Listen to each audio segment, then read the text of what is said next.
Family, welcome to the channel. I deeply appreciate you joining me, especially those of you who've already seen the Dark Side of the Moon reaction. That one is going to be in the description, and if it's not, then some of you, will do me the favor of kind of reminding me there in the comments. But it should be there, the full reaction to Dark Side of the Moon. And to me, Dark Side of the Moon was a very, very strange journey. I had to settle into it because, of course, those of you who've heard that album know that there's nothing quite like it.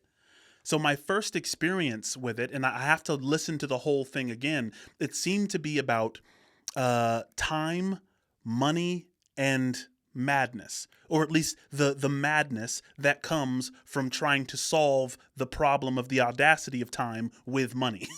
And it wasn't just about money. It was about all the ways that all the things we try to throw at life to protect us from the inevitable fact that we are in time and that we're going to die. The fear of that, the ways that we try to kind of ignore the fact that that's coming, that death is marching, right?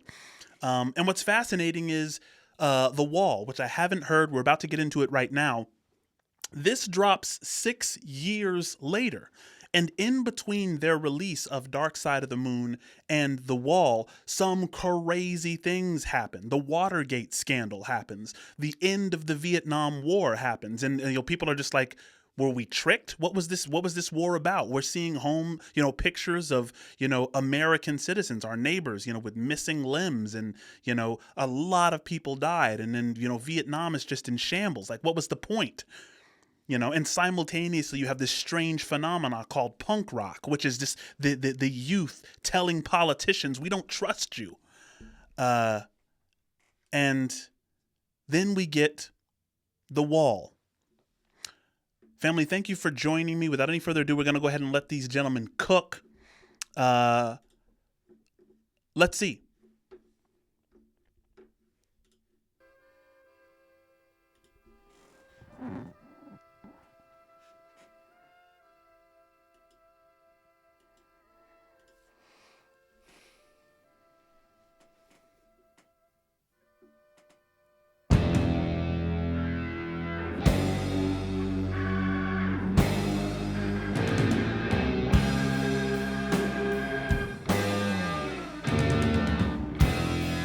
What an intro. It got serious real quick, didn't it?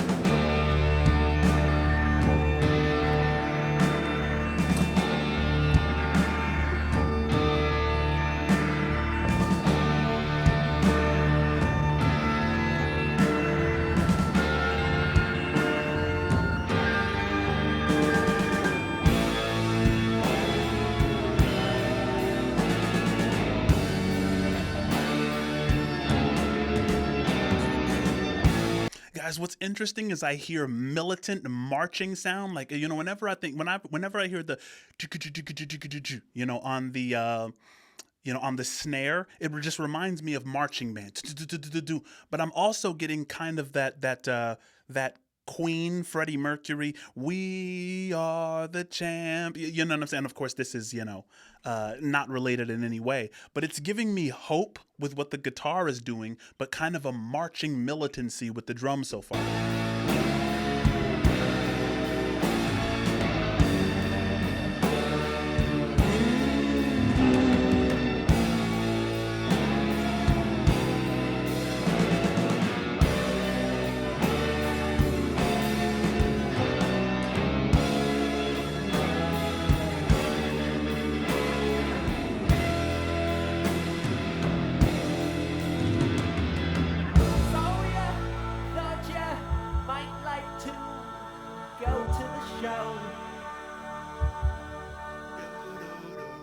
To feel the warmth, we love confusion, that space cadet glow. That space cadet glow. I don't know what they're talking about so far. Confusion, that space cadet glow. Tell me, is something eluding you, sunshine? Is this not what you expected to see? If you wanna find out what's behind these cold eyes, you'll just have to claw your way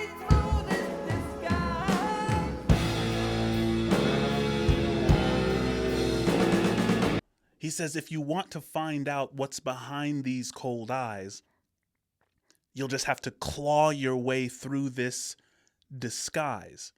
And listen, guys, I'm an idealist. That's no secret, right? So, I'm always going to see through the lens of, us fundamentally being one thing, only pretending to be multiple things, right? The difference between you and I is merely, it's like an adaptive illusion, according to someone like me, right? So when he says, if you want to find out what's behind these cold eyes, you'll have to claw your way through this disguise. Like, I've put up a wall, I've put up this thing. If you want to find out who I really am, you have to dig your way through and kind of figure out what I've been through, right? You have to see my past, my history, what led up to this point. Otherwise you're just kind of getting this surface level version of me. Is that fair? Let me know in the comments below. Start to engage with me in the comments, please. I need your insights on this.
Yo, wait a second. And I know. Leave me alone when it comes to pausing during transitions. Hear me out. The end of that previous track sounded like a plane was flying over and a bomb was being dropped out of nowhere, right?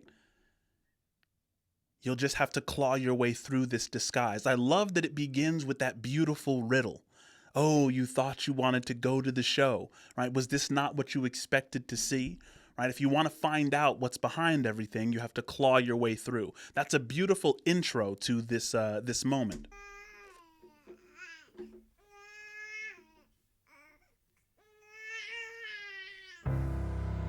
Mama loves her baby, and Daddy loves you too. And the sea may look warm to you, baby. The sky may look blue. I'm sorry. I'm sorry. Hang on one second. I have to ask the Oracle a question. I just have to, hearing this. Was Freddie Mercury influenced by Pink Floyd? Freddie Mercury and Pink Floyd were certainly contemporaries in the vibrant London music scene of the late 60s and 70s, but direct influence is less clear. Interesting. For some reason, I'm hearing, like when he says, Mama loves her baby and Daddy loves you too. I just, and that behind the piano before, anything aggressive shows up, just musically, sonically, for some reason, I'm hearing early Queen. But regardless, I apologize. I'm going to go back a couple of bars. I want to hear that from the beginning and let him cook.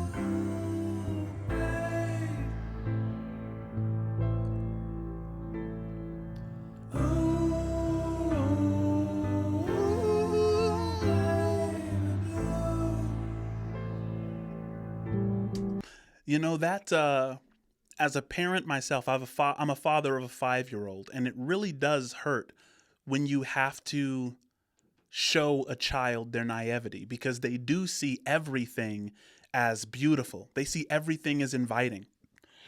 The entire world is salient. And you have to let them know that, hey, there are things that are dangerous. I know this looks fun, but I have to tell you about this thing that you don't know called darkness, and called, bad people, and people that don't necessarily have your best interest in mind. Right? He's like, Daddy loves you too. The sea may look warm to you. The sky may look blue, right? It's kind of a hate to break it to you energy.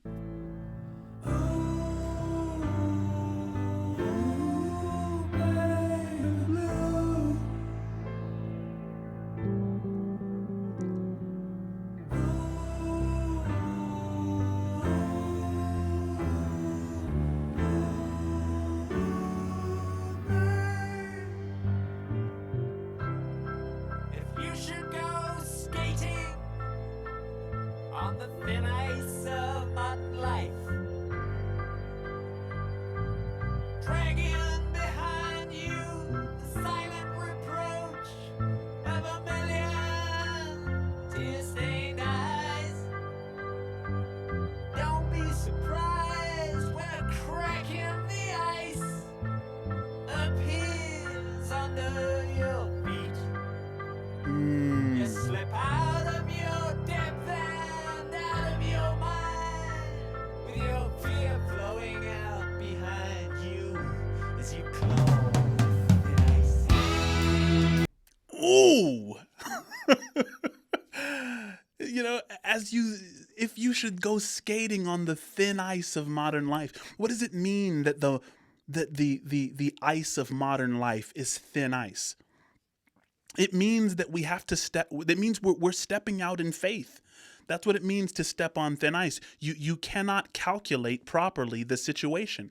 Like, even when you're driving to the store, you haven't fully calculated all of the dangers. Like, you've calculated to a certain degree. You put your seatbelt on, hopefully, right? You keep your hands on 10 and 2. You're looking in your mirrors, right? But you have no idea who's on the road that day. You don't know if this is going to be your last day. You can never calculate properly, right? You can't get a good enough grasp on the situation to where faith isn't needed in almost all instances. So he's saying, if you go out skating on the thin ice of modern life, dragging behind you the silent reproach of a million fear-stained eyes, meaning the fear-stained eyes, the people that you see who's, just walking through life like zombies and are sad and are, let those people be a reminder to you that, yeah, it's possible to fall through this ice, right? Just so that it doesn't creep up on you like, some stranger, so it doesn't catch you off guard, right? Just know that, there's going to be some pain involved, right? Sorry to bloviate. And out of your mind, with your fear flowing out behind you as you close.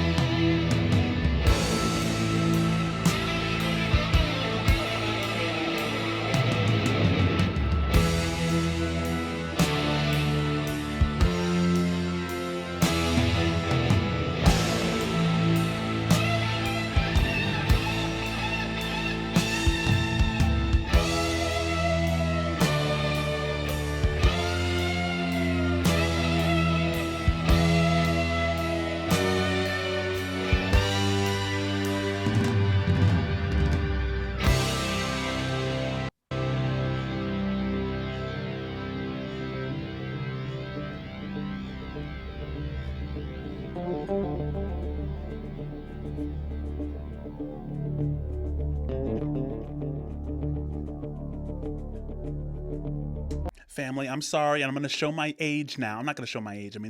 I'm bringing it to something modern here. But can't you hear, like, with what they're doing, with the experimentations? One of the things I appreciate so much about Pink Floyd is that they experiment with sounds that other people, like, make their entire sound. Right? Like, it's like, oh yeah, we're just going to experiment with this. Like, there was a song by Destiny's Child.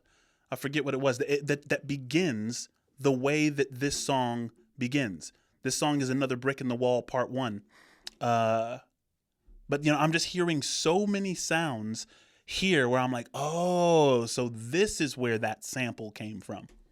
Interesting how influential these guys were and continue to be.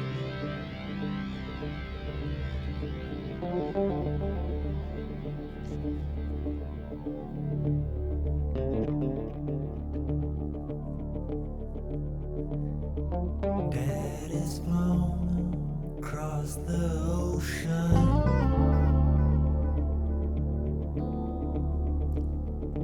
leaving just a memory.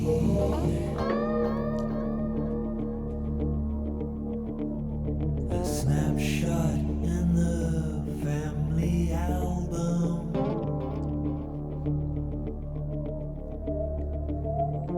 Daddy, what else did you leave for me?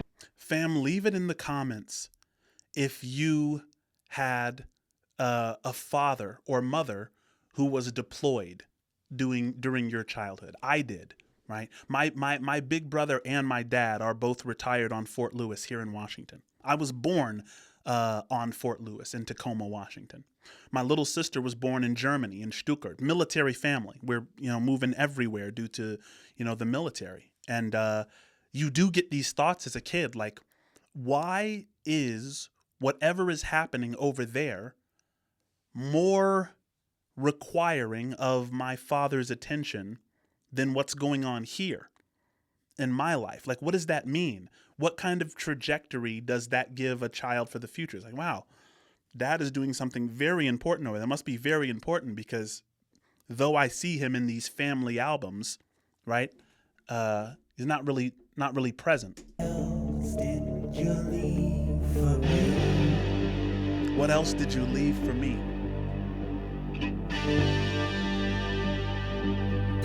What you leave behind for me? Ooh, did you hear that aggression? It's like, Daddy, what did you leave for me? Then, Daddy, what you leave behind for me? You can see how it starts off as this inquisitive, like, I wonder what, if you're taking all of this over there, what's for me? And then when you think about it, it kind of solidifies. And he's like, and then it turns into anger, right? Did you catch that? What you leave behind for me? That sounds so fire. All in all it was just a brick in the wall. All in all it was all just bricks in the wall. Family, it might have been Black Pegasus who I was talking to about the bricks in the wall. Like, apparently Pink Floyd, during their concerts, would actually build a wall. All right. And so as these songs were progressing, more bricks would show up until by the end of the concert, you couldn't even see the band anymore because they were behind this wall.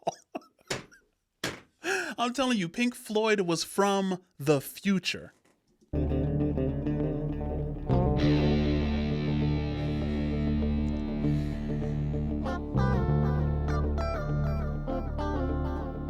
Guys, this is so much fun sonically.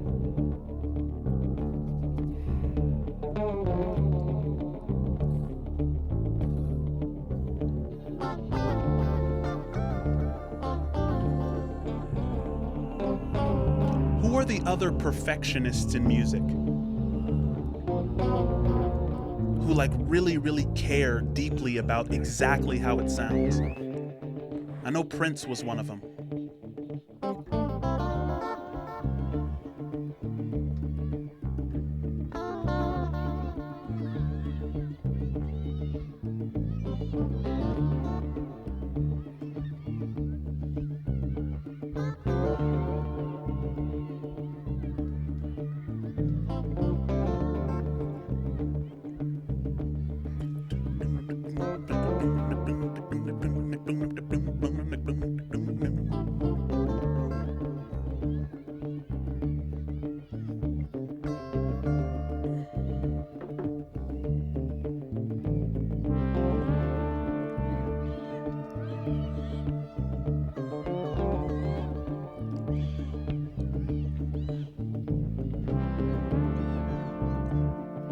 Family, during the time that this album came out, I believe the Berlin Wall still separated East Germany from West Germany.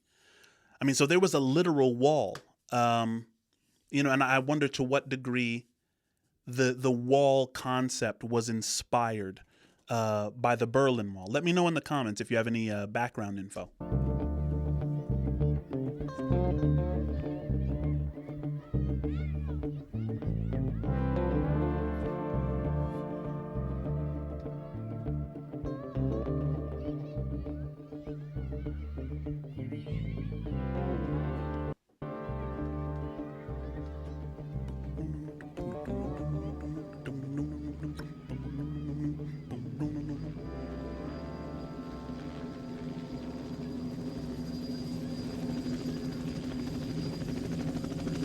Sounds like a helicopter.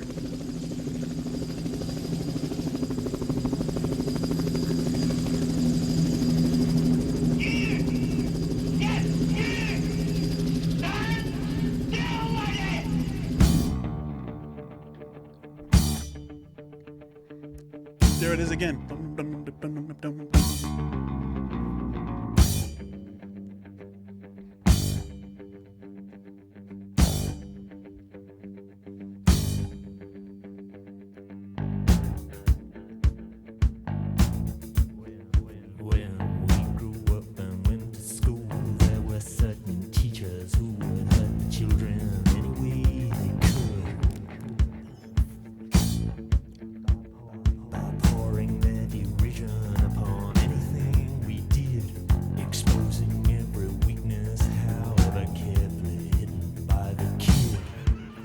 Exposing every weakness, however carefully hidden by the kid.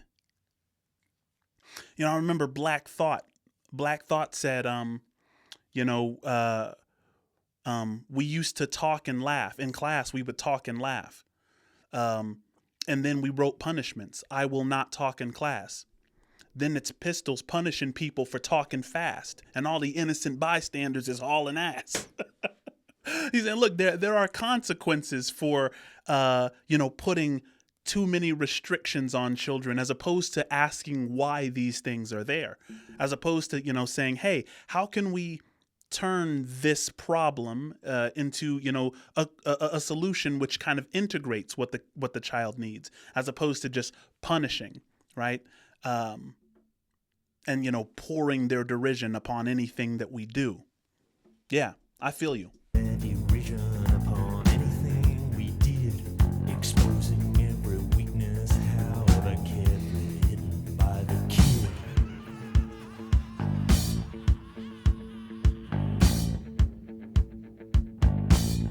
But it was well known when they got home at night, their fat, psychopathic wives would thrash them with an interest of their lives.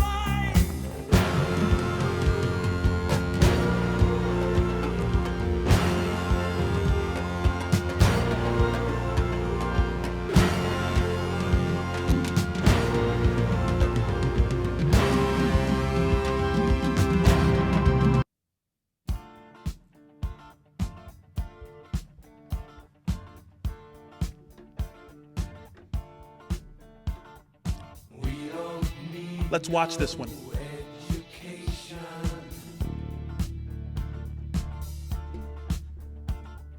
We don't need no thought control. No dark sarcasm in the classroom.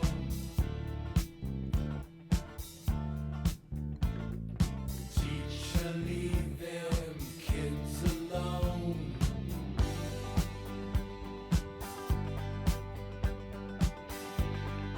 Hey, teacher, leave them kids alone. All in all, it's just another brick in the wall. So education, they're saying modern education is another brick in the wall now. Remember what's happening during this time period, right? Like what we said before at the introduction to this show, The Vietnam War had ended. The Cold War is like in full flight, right? So nuclear scares are like a real problem. And so education has become, incentivized by the government to some degree. It's like, hey, let's salute and pledge allegiance to our flag. Let's make sure that we're, supporting the troops, and let's make sure that we, teach American history so that you're proud of your country, so that you one day, want to fight for the right team, right? And that becomes another brick. Right? It's like once you turn education from something which is there for to cause a seed to blossom, right? Education is supposed to be, I see potential in you, and I'm going to activate the latent potential I see in you. That's what education was supposed to be. But because of the fear and because of the, it's like nuclear proliferation and all that, we turned education into this, I'm going to now draw upon you as if you're a blank canvas. I'm going to deposit something into you, as opposed to exploring your genius and your latent creativity, right? And then education just becomes another brick. Brilliant. Let's talk about it. All in all, it's just another brick in the wall. All in all, you're just another brick in the wall.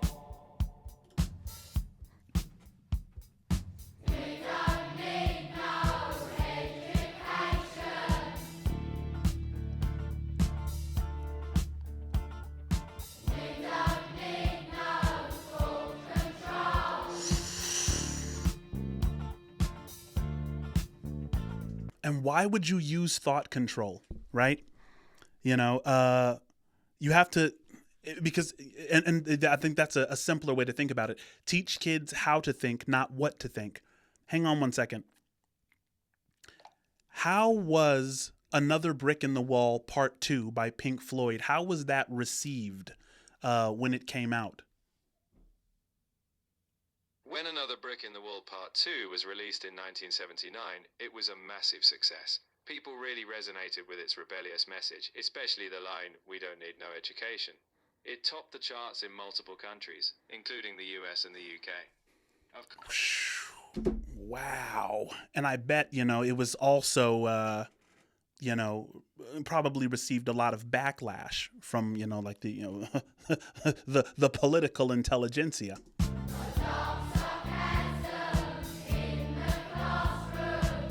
No dark sarcasm.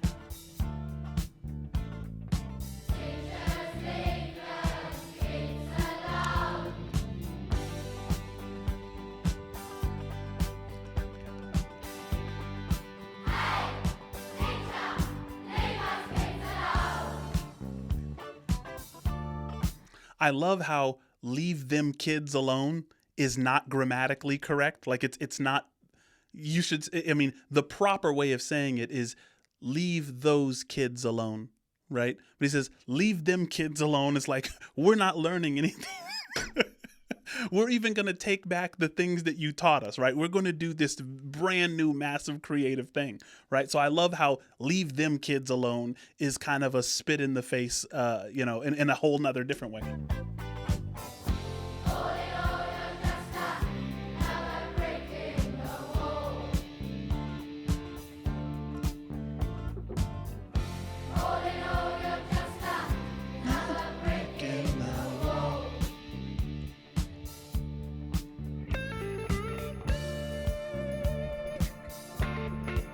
What does it mean to be called a brick? If you call someone a brick in the wall, you're saying that the thing that you call a brick is a tool for separation.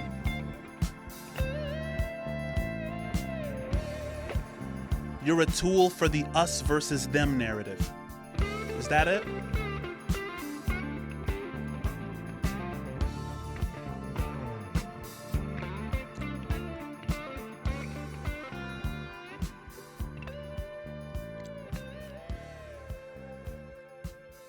Guys, look at all those marching hammers, right?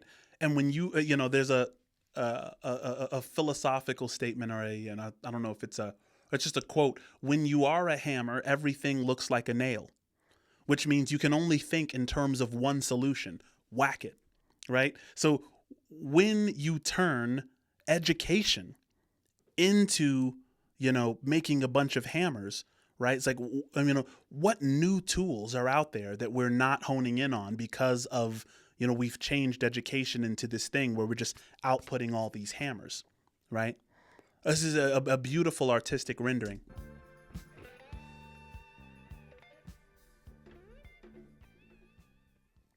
Leave them kids alone. Respectfully.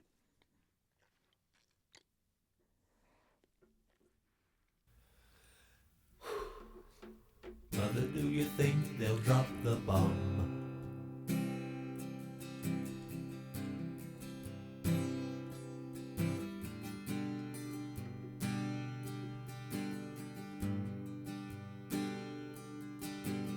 Mother, do you think they'll like this song?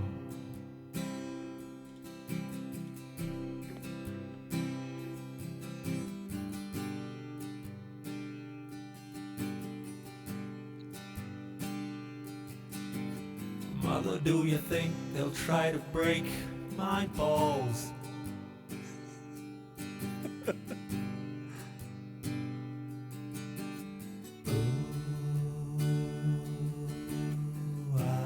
Mother should have built the wall.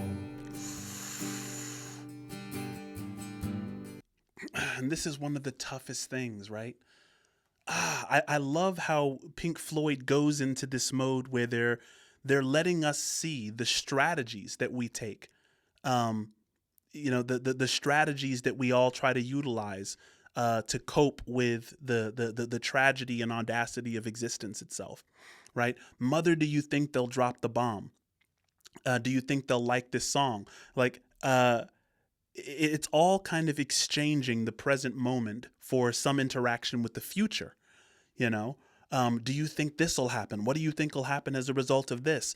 And finally, should I build the wall, right? Is there some adaptive tool to keeping myself safe from the rest of the world? Should I hide, right?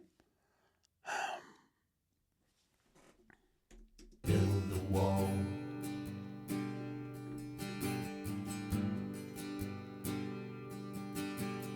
Mother, should I run for president?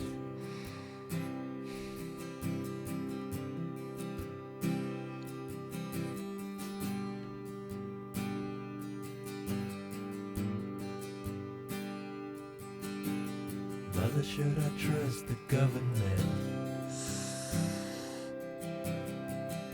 That's rough.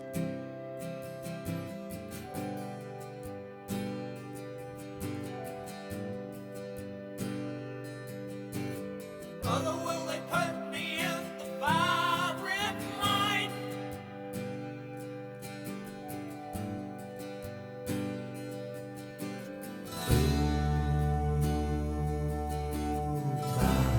Is it just a waste of time? Do you notice that all of these questions are completely open-ended? None of them have a simple yes or no, right? Will they put me in the firing line, and is it just a waste of time? Is exactly what people are thinking when the Vietnam War ends and during the Vietnam War. It's like, what was the point of that? Did we lose? Did we win? Does the answer to that question depend on what the aim was in the beginning? Right? Wow. Hush now, baby, baby, don't you cry. Mama's gonna make all of your nightmares come true. Mama's gonna put all of her fears into you. Mama's gonna keep you right here under her wing. She won't let you fly, but she might let you sing. Mama's gonna keep baby cozy and warm.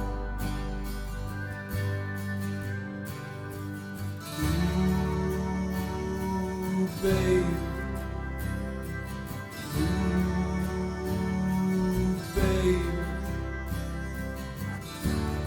Ooh, babe. Of course, mama's gonna help build the wall. Oh my God. Family, help me out in the comments. And yes, I'm going to rewind that Selah moment. I want to hear the entire guitar solo. But help me out for a moment, because this is hitting me like as a father, right? Am I helping my 5-year-old build the wall? Probably. The question is, do I have any say in whether or not I do that? Because my traumas are my traumas. How do I not visit that upon the ones that I love? My wife has to forgive the fact that I have a history. I have to forgive the fact that she has a history, right? And that's how marriages work, is by, being willing to perpetually forgive each other for the walls that we've built and trying to get you to build the same walls we've built, right? I think Dr. John Vervaeke would call it a salience landscape. What does the child highlight and what do they background, right? What do they pay attention to and what do they ignore? That's part of the wall too, and your parents kind of help you build that. Let me know in the comments your response to that complicated question. It's like, yeah, I can totally see, and the gravity is hitting me, that we help our children build the walls that they build. But do we have any choice in that?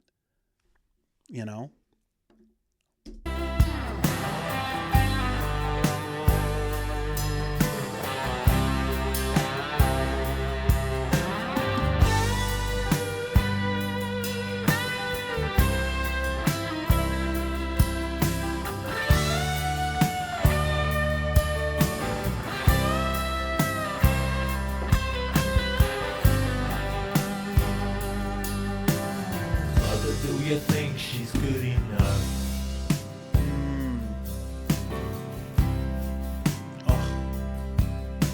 For me?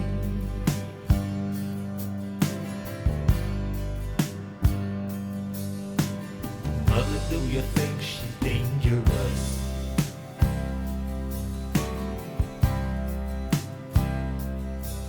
Tell me. This one is so painful for me. Mother, when she tear your little boy apart.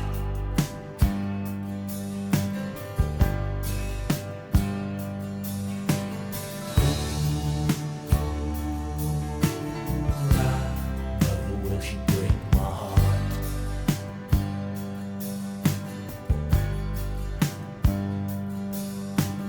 Hush, my baby, baby, don't you cry.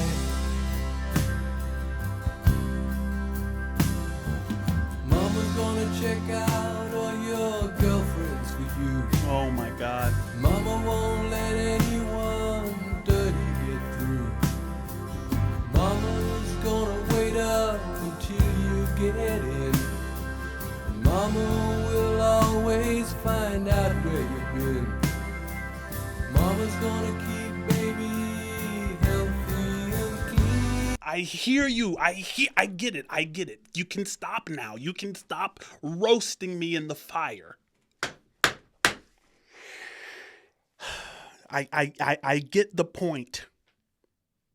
You have to let children fly from the nest. You can't, it's opponent processing, right? You have to, you can't help the baby chick get out of the shell. You can't assist it. It needs to build muscle by having that, difficult experience. Difficult experiences make you strong. And so if you try to protect the child from having these tough experiences, then they remain a child. They never become what you became as a result of, and maybe you don't want them to. Maybe that's the fear, right? Yeah, they're hammering this point home. I can feel it. I think anyone who's a parent, you have to feel this one, and they do not let you escape. There's no escape from here.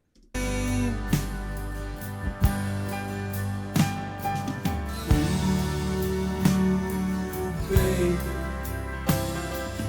ooh,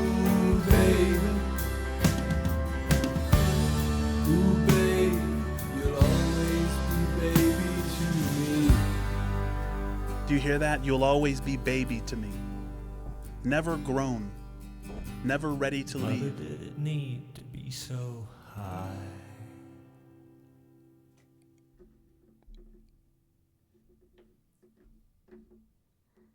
That one was so tough.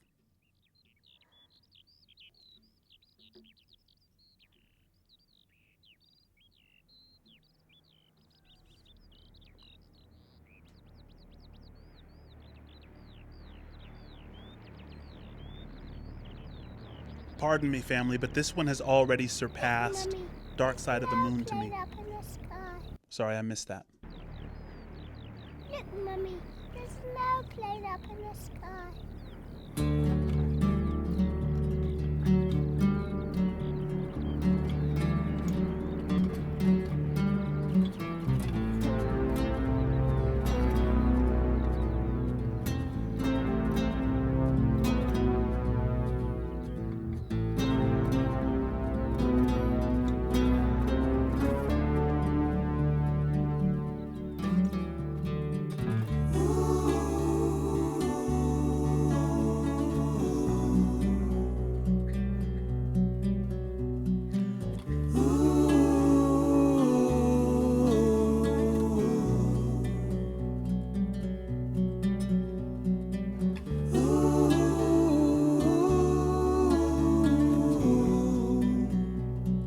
So many things in those melodies. Did you see the frightened ones?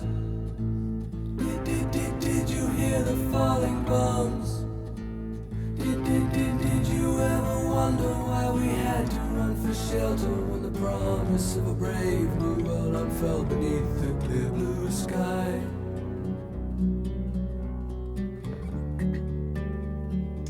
I gotta go back just a couple of bars, family. That did you see the frightened ones? Did. Why are they going did? It's almost like a stuttering, like a nervousness. Like you've been jolted from a situation that you thought was the case, and you found out that it wasn't. Hear that again, listen. Did you hear the falling bombs? Did you ever wonder why we had to run for shelter when the promise of a brave new world unfurled beneath the clear blue sky?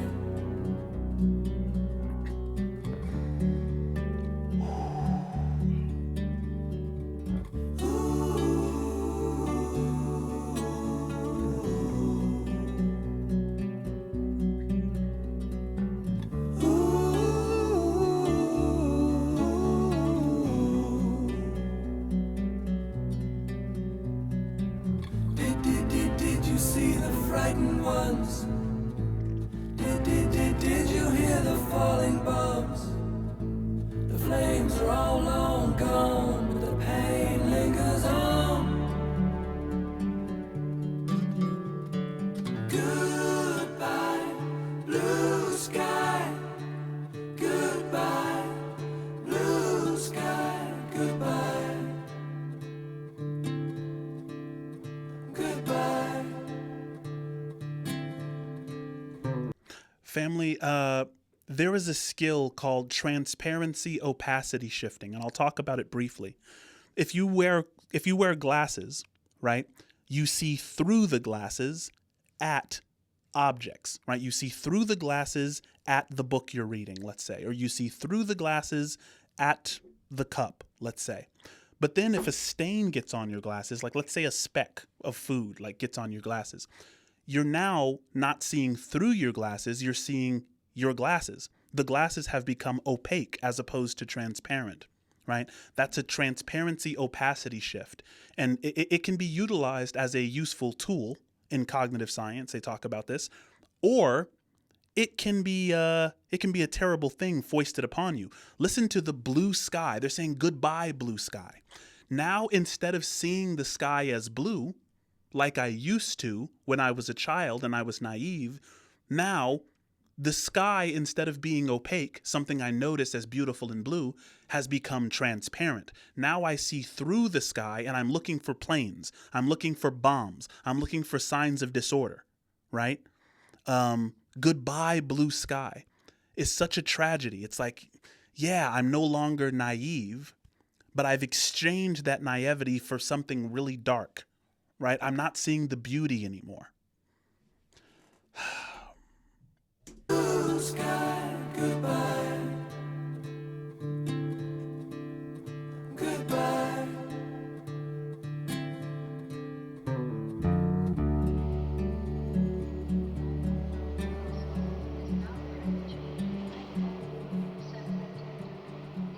Goodbye, Mr.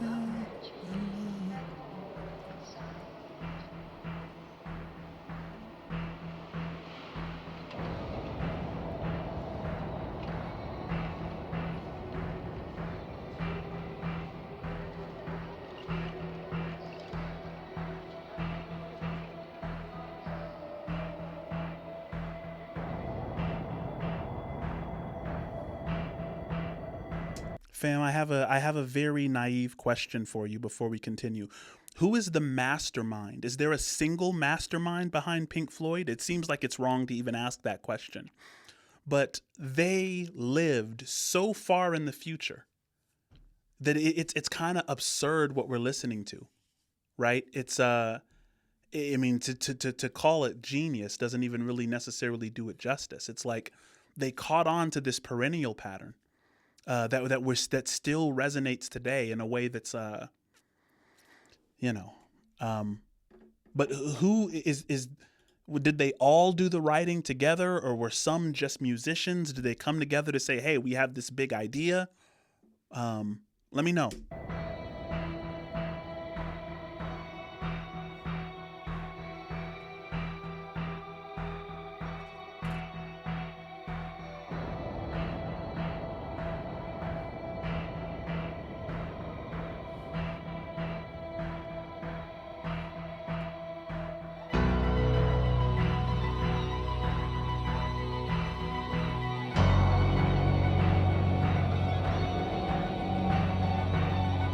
You hear that getting subtly darker?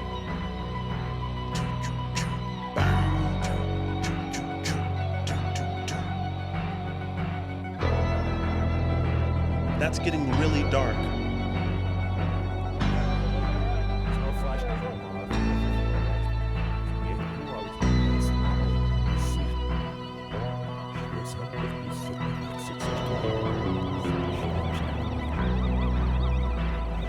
What shall we use to fill the empty spaces where we used to talk?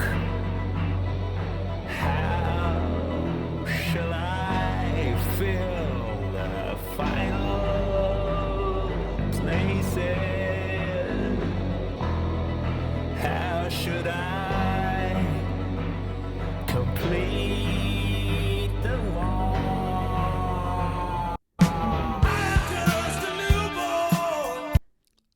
Before we get into that, he sounded sick, right? I mean, I don't want to start that entire track over, but what shall we use to fill the empty spaces? He sounds senile and sick, right? To fill the empty spaces where we used to talk.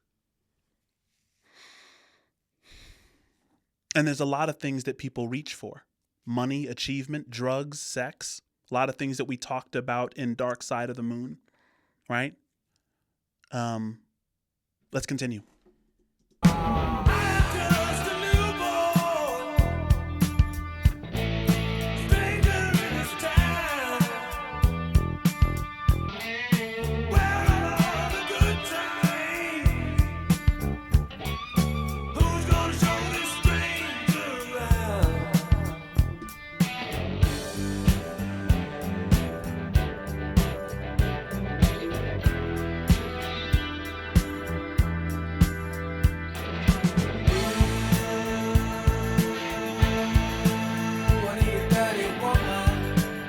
I need a dirty woman. I need a dirty woman.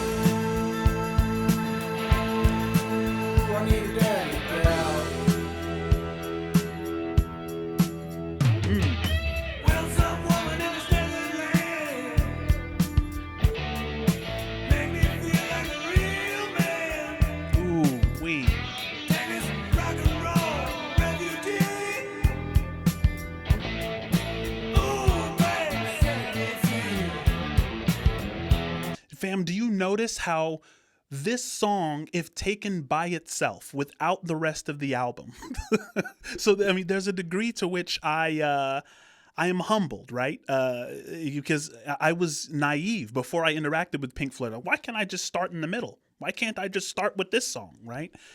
And now listening to the whole thing together, it's like if I listened to this by itself, I would think, oh yeah, this is just a bop about living the fast life. I dig it, and their music kind of embodies that, right? They don't take any shortcuts. The music, the it shows an embodied way of kind of really engaging with what this song is about. It's like, I want a fast woman, I need a dirty woman, right? But it's in order to fill the void from the last track. So if you don't hear this track in light of the last one, you'll think that they're glorifying filling a void. But they're not glorifying that, right?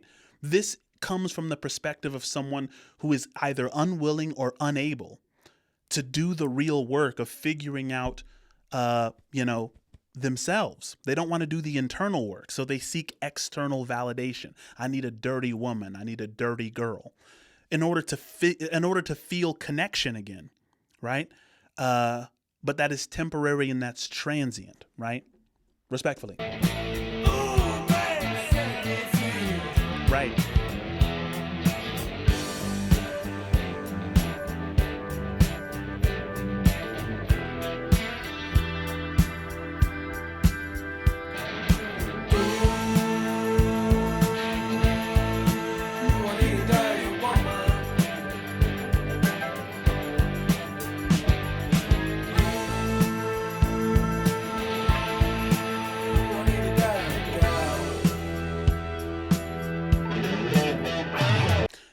Why a dirty woman?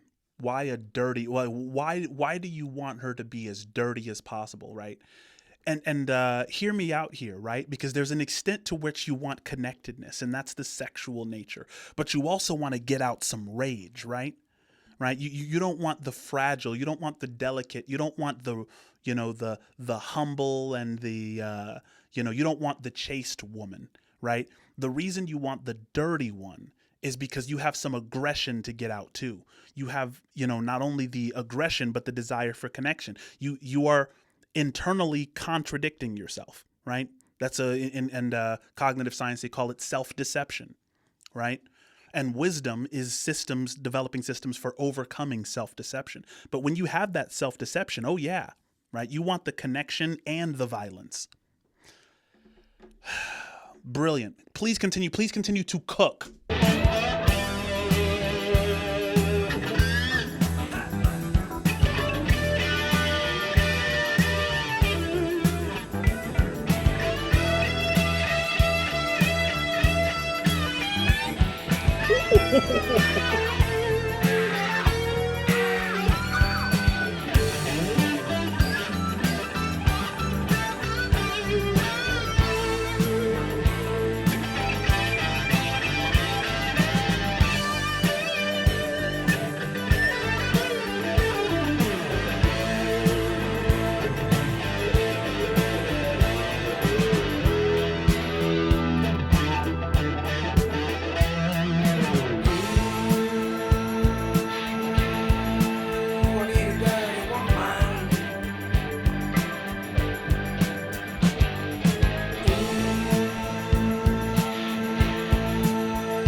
I can't believe this album.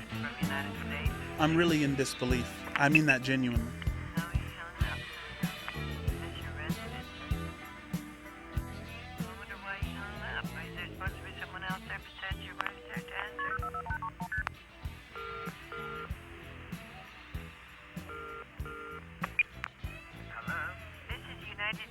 Calling, are we reaching? So he keeps hanging up. And it's a man answering.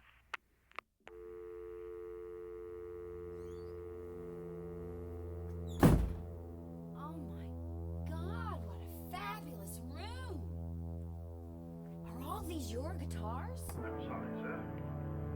I didn't mean to startle you. This place is bigger than our apartment. Let me know when you're entering a room.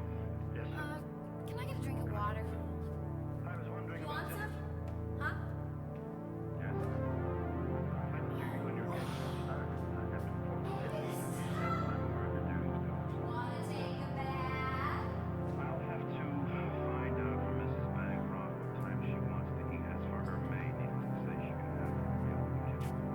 Okay? What are you watching? If you'll just let me know as soon as you can when Mrs. Bancroft want to meet. Mrs. Bancroft. Hello? I don't understand. Are you feeling okay? Day after day, Sir, since you just arrived. love turns gray, like the skin of a dying man. And night after night, we pretend it's alright. But I have grown older, and you have grown colder, and nothing is very much fun anymore. So I was a little bit confused, and here's how my mind is putting this together. There's a woman who he brings home. I was like, I need a dirty woman. I need a dirty girl. And then you get this woman who's just fascinated by all the guitars and, oh, this is a beautiful tub and this is a beautiful, you want to take a bath? And right, she's kind of ready to get busy. To a degree where safety and security are established, play emerges, right? She's turned on by what she sees as security, safety. This guy he's wealthy. He's working with a lot. But then, she's like, hey, are you okay? Are you feeling okay? What's going on? And then you get this song from this, guy who's been living like Solomon and then finally comes to say, vanity of vanities, all is vanity. I've been doing this for so long, I don't really feel anything anymore, right? Because the more and more you try to fill that void, it's the wrong thing. Your body is just rejecting it. Oh, yeah. I can get a little bit of excitement. That's temporary, right? But then you're going to crash again, right? And then you try to fill that void, and then you crash again. And you try and you crash again, right? It's the wrong thing to fill the void with, and all of a sudden it no longer works, right? I'm going to go back a couple of bars. Right, a night that's great. Day after day, love turns gray, like the skin of a dying man. And night after night, we pretend it's alright. But I have grown older, and you have grown colder, and nothing is very much fun anymore. And I can feel one of my twins coming home. I feel cold as a razor blade, tight as a tourniquet, dry as a funeral drum. Run to the bedroom and the suitcase on the left, you'll find my favorite ex. Where are we going with this? Don't look so frightened, this is just a passing phase, one of my bad days. Would you like to watch TV or get between the sheets or contemplate the silent freeway? Would you like something to eat? Would you like to learn to fly? Would you like to see me try?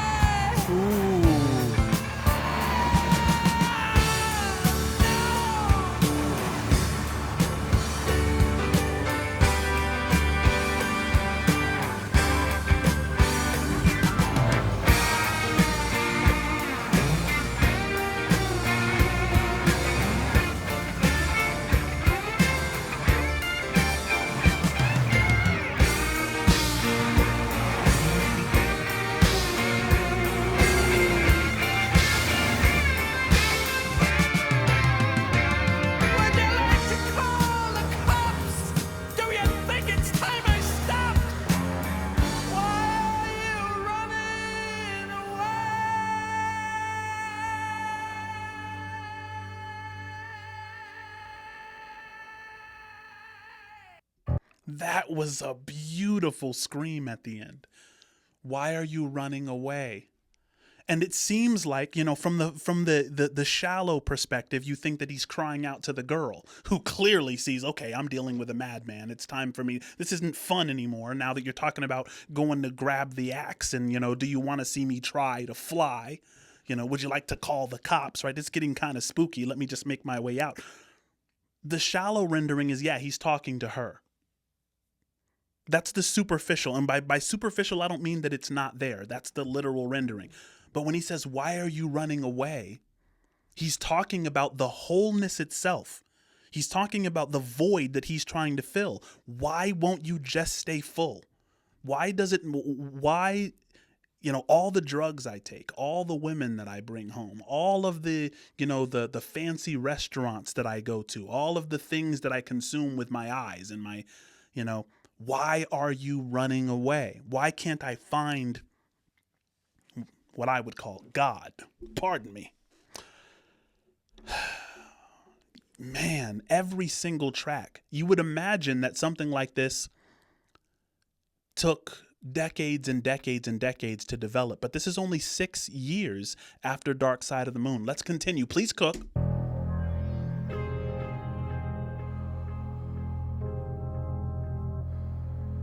Why are you running away?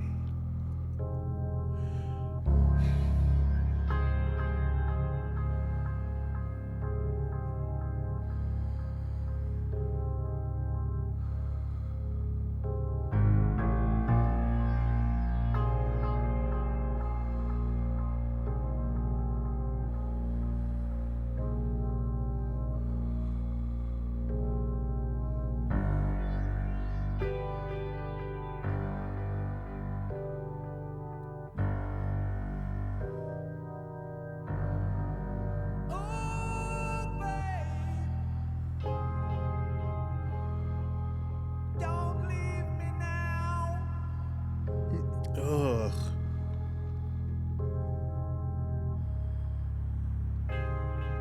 Do you hear the like you can hear kind of this strained breathing, and that "don't leave me now" wasn't pretty, and I don't think that that's by accident, right? It's like a ghost yelling out. Don't leave me now.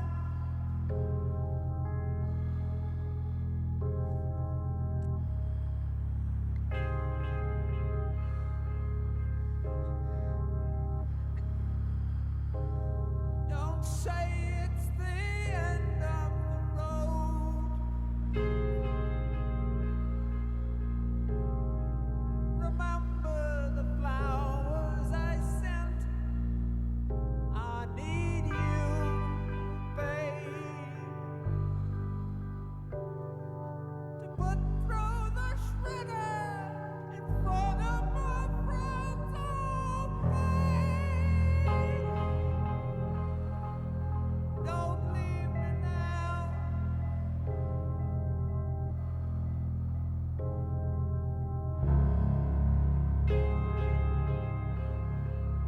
How could you go?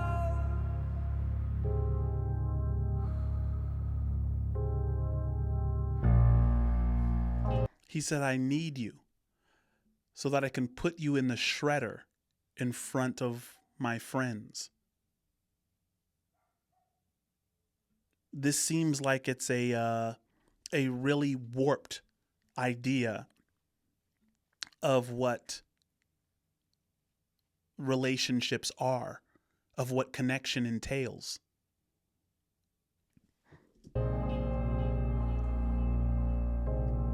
When you know how I need you, need you, need you,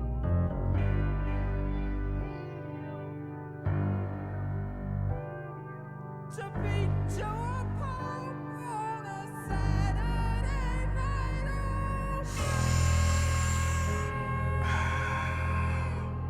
Don't leave me now.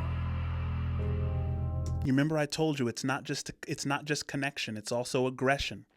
That's why they were saying, I need a dirty girl. Remember in a couple of songs ago, it's like, I need someone who's up for some connection and some aggression, because I have a violence in me. I have an animosity toward the world, given, the absentee father and my worrying about the bombs dropping and not being able to look at the sky anymore, right?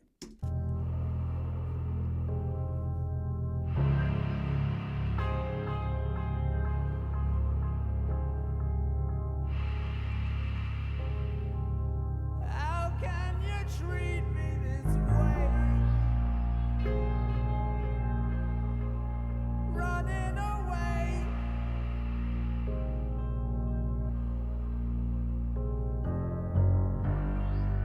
Oh, babe. Why are you running away?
Listen, just about that song before we continue, and I know I've been talking a bit too much, but hear me out. The mother, right? Remember that song, Mother? Where it's like, I will help you build the bricks. I will help you build this wall. I will take care of all your problems, right? I won't let you really contend with anything, right? I won't let you actually contend with the world and figure out the consequences of certain behaviors so that you have an embodied knowledge of who you are as an agent, given the arena that you find yourself in. I'll be your protector from reality, right?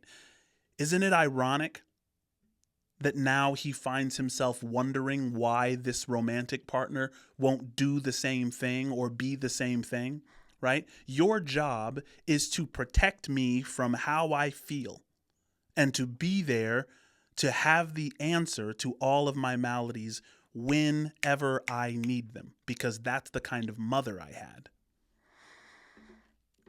And now she runs, and of course he's genuinely confused about, why are you running away? How are you not going to be there when I need something to punch on Saturdays? Right? The album completely flows from one generation to the next.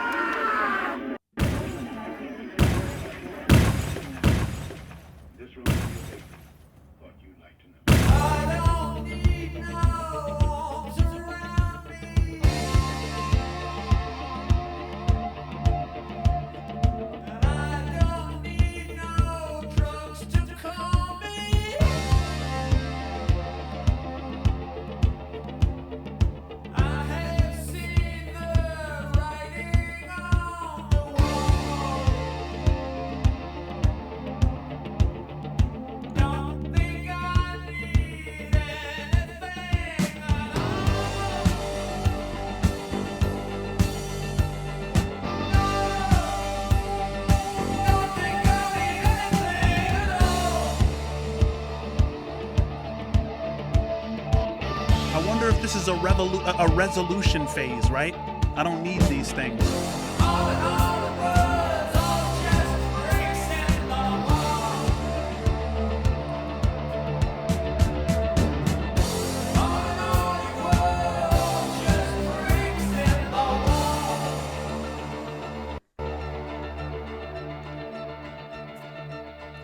It's all just bricks in the wall.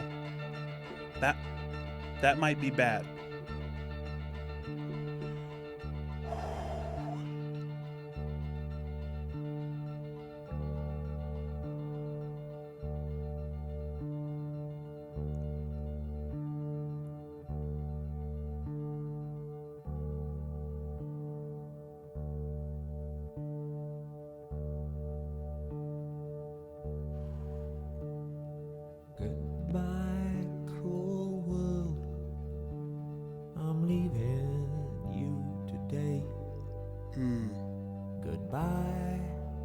Goodbye, goodbye, goodbye. Hang on, fam. Like, this is kind of what I suspected. Because with that last song was like, I don't need walls around me. I don't need drugs to calm me. I've seen the writing on the wall. At first, I thought that that was hopeful. I was like, okay, you're starting to get the picture. You're starting to maybe go to rehab, maybe. But here's the thing. When your mode of interpreting reality is like broken, right? And whether that's a trauma or just a major inconvenience, it's the eradication of some hyper prior, right? Where you're completely blindsided, right? What people normally do when that happens is they move to a new mode of interpreting reality. So, let's say, you're a part of some religion, and then, you come to the realization that, God doesn't exist or something. And then you move from that religious paradigm to a different mode of interpreting reality. And there are some good, humanism and, what have you. But sometimes people move into nihilism, which is to say there are no accurate modes of interpreting reality.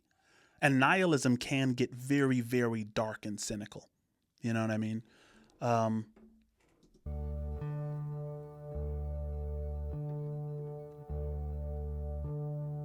Goodbye, all you people. There's nothing you can say to make me change my mind. Goodbye.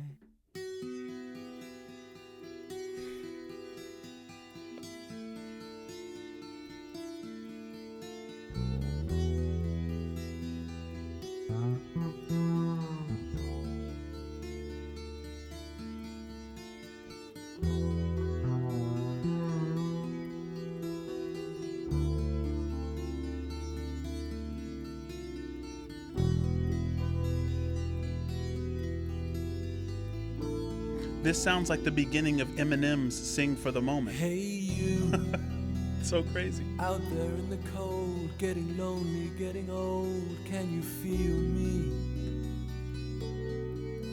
Hey you, standing in the aisles with itchy feet and fading smiles, can you feel me? Hey you, don't help them to bury the light.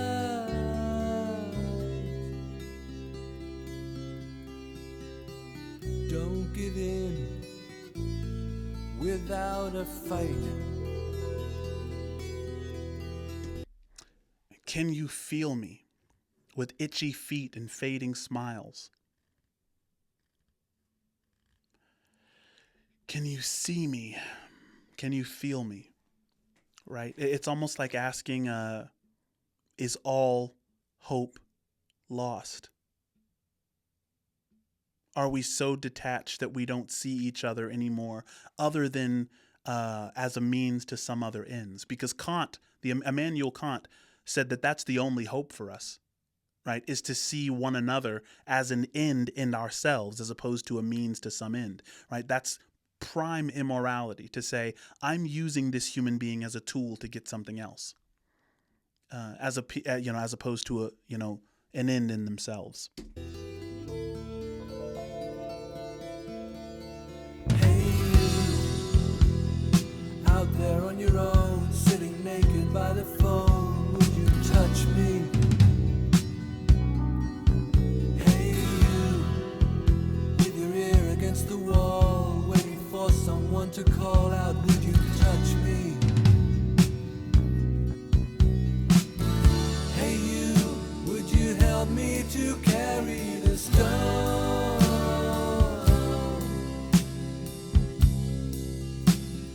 Open your heart, I'm coming home.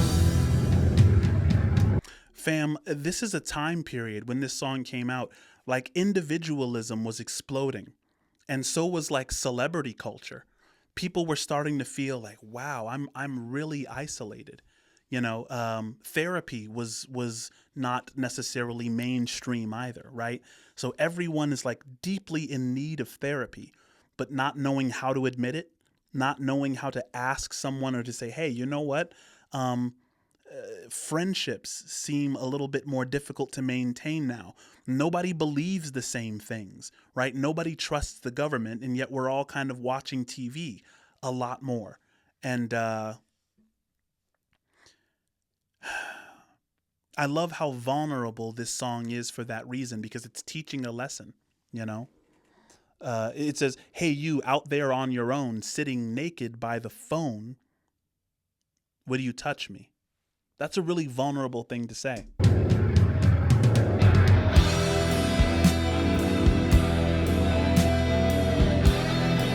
hear the guitar?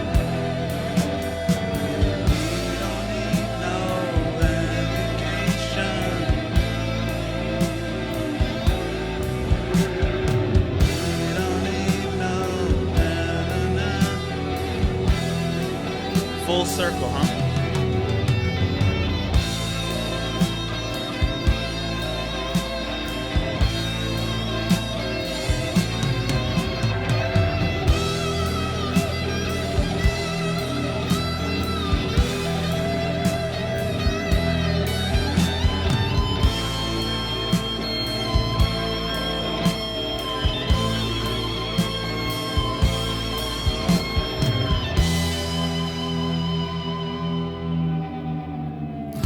Guys, notice really quick, and I'm going to rewind it a bit because I know we just transitioned into another part of the song, but just notice how we went from that really aggressive, like, why are you running, right? Go and get my axe. You know, is it time to call the cops, right? It goes from that confidence and aggression of like, yeah, I'm just going to fill this void with drugs and sex and I need a dirty girl and all that stuff. But when all of that fails, when all of that begins to not work anymore, now it becomes that humility. Now the real trapped little boy comes out and says, you know, would you touch me? Can you help me? Right? Would you mind lending a hand? That the air of confidence, you know, has been deflated, right? But it was only fantasy. The wall was too high, as you can see. No matter how he tried, he could not break free. And the worms ate into his brain.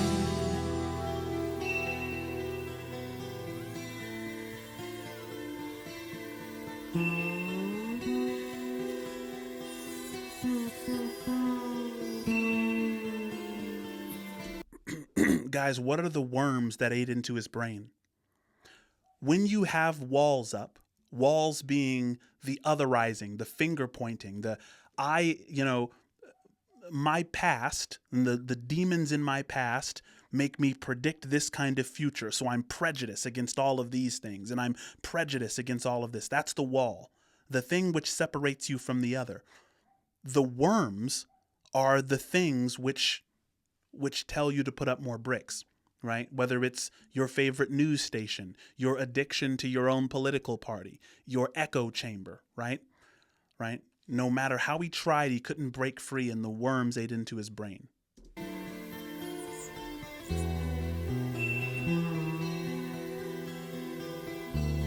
And family, I sound authoritative because I talk fast, not because I know what I'm talking about here. So leave it in the comments if there's something that I'm missing.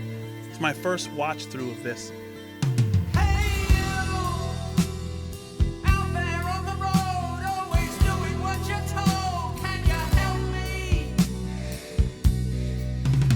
Hey you, out there beyond the wall, breaking bottles in the hall. Can you help me? Hey you, don't tell me there's no hope at all.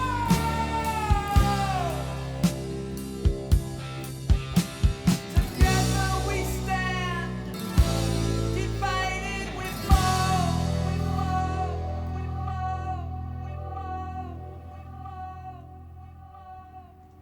This story would not be as scary if there wasn't always a tiny light of hope, because it means that you're still in there, right? When hope completely vanishes, you're just a zombie, right? And so it's like, okay, well, yeah, that person's just essentially a corpse, an animated corpse, right? But it's always reminding us that there's always that child in there desiring to be free, right? And that kind of amplifies the horror of the predicament.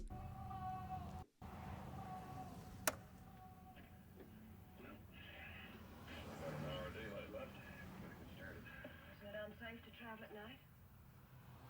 It's safe to stay here. Your father's gonna pick up our trail for a while. And Lorca ride? Yeah, right. Okay, time to go.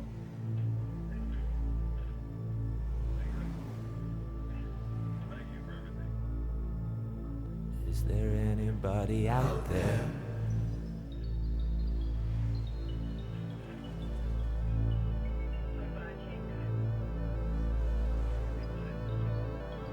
Is there anybody out there?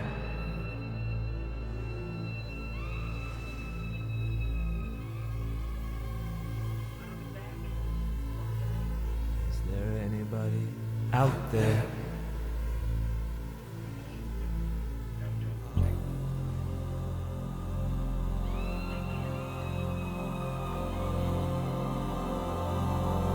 Is there anybody out there? Guys, what's disturbing about that to me, there's a lone voice saying, is there anybody out there? But when he gets to out there, you hear a multitude of voices saying, out there, right? So it starts as a lone singular voice. Is there anybody out there, right? And I think that what that implies is that it is possible to feel lonely while you're surrounded by people. Everyone standing in the same room, asking genuinely, is there anybody out there? How scary is that? Not to be able to see the people who are crying out the same thing as you, who are looking for the same connection you are, but you can't see them because you're such an individual. You're so privatized in the life of your mind. Everyone has their own walls. And so collectively, as a unit that's standing shoulder to shoulder with one another, we're all asking, is there anybody out there, or am I by myself? Right? Is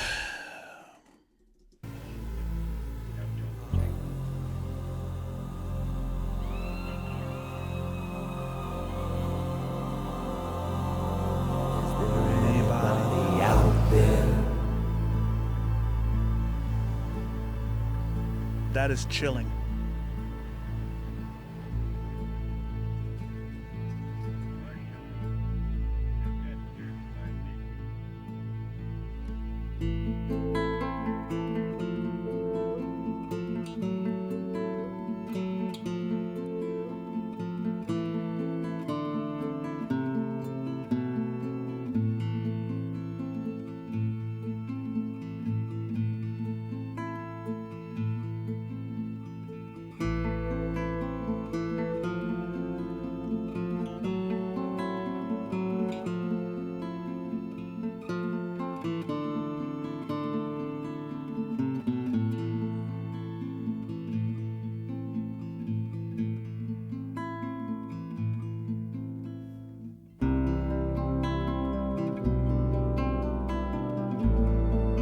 That's so beautiful.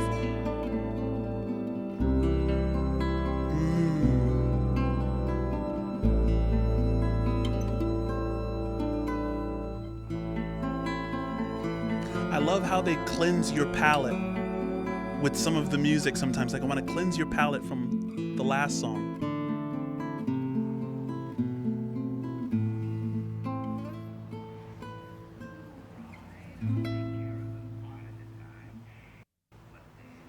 Somebody else needs taking care of in Washington. Who's that? Rose Tucci. Who's that? 36, 24, 36. I got a little black crop with me crazy! She was in the Army Division in 1961, and she was still rolling.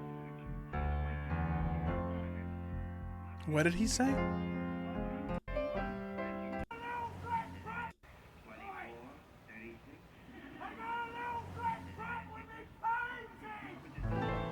I've got a little black book with my poems in it.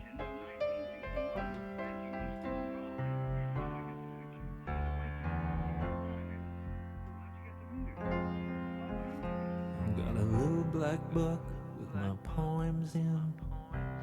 Got a bag, a toothbrush and a comb in.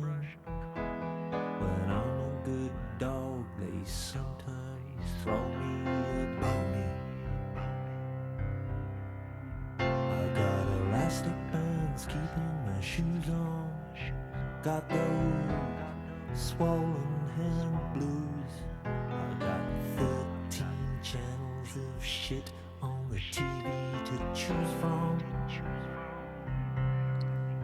I got electric light. And I got second sight. I got amazing powers of observation.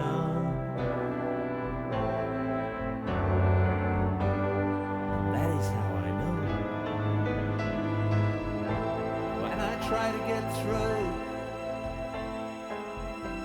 on the telephone to you, there'll be nobody home.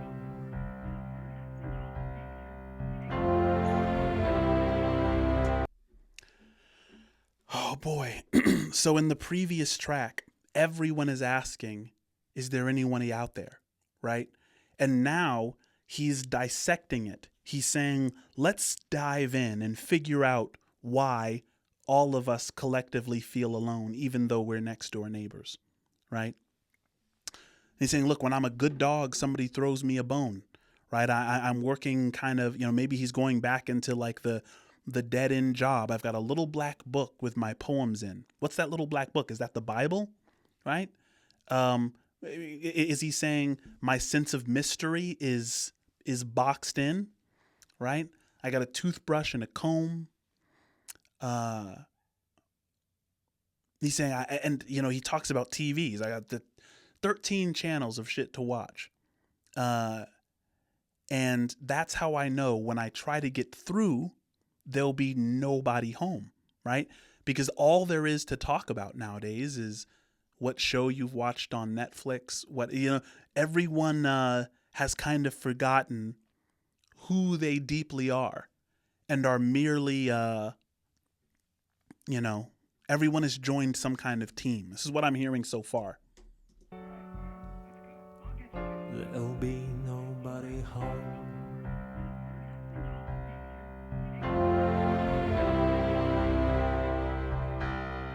I got the obligatory Hendrix pen and the inevitable pinhole bugs all down the front of my favorite satin shirt. I got nicotine stains on my fingers. I got a silver spoon on a chain. Got a grand piano to prop up my mortal remains. I got wild staring eyes.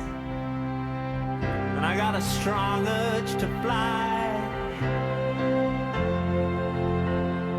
I got nowhere to fly to, fly to, fly to, fly to, fly to, fly to, fly to, fly to, fly to.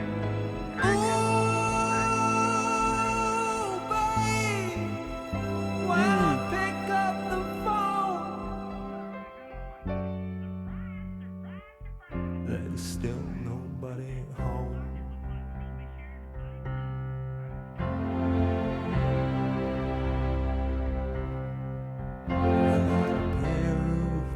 Hills boots, and I got fading roots. There were 47 German planes were destroyed, for the loss of only 15 of our own aircraft.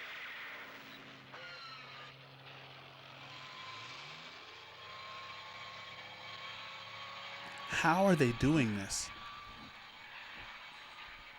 I'm just wondering how Pink Floyd did this. Does anybody here remember Vera Lynn?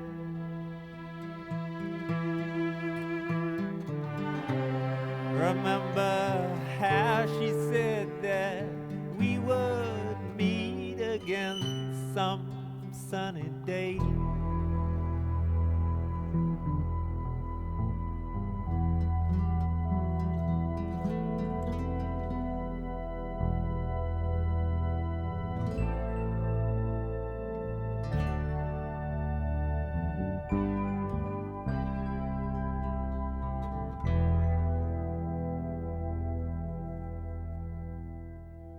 Vera, Vera,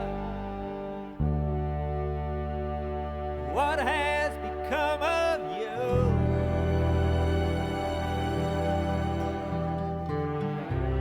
Does anybody else in here feel the way I do? I'm sorry, fam. I really am. But I have to go back. It's only a 1 minute and 30-second track, so forgive me. There were 47 German planes were destroyed, with the loss of only 15 of our own aircraft. Vera Lynn.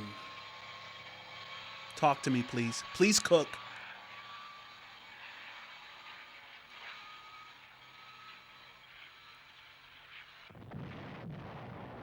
Does anybody here remember Vera Lynn?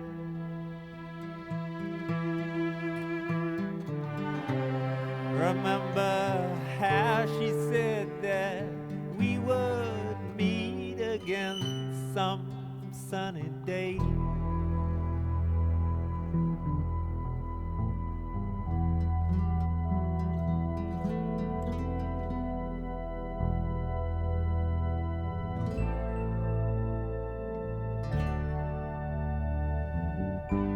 Pardon me.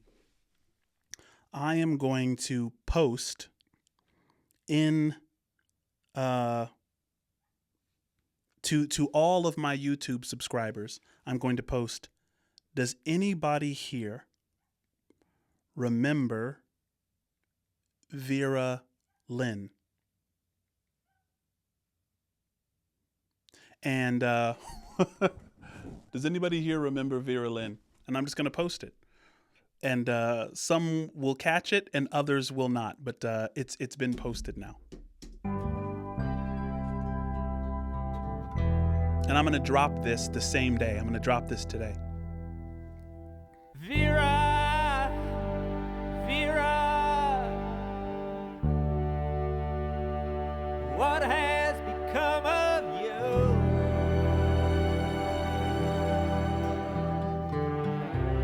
Does anybody else in here feel the way I do?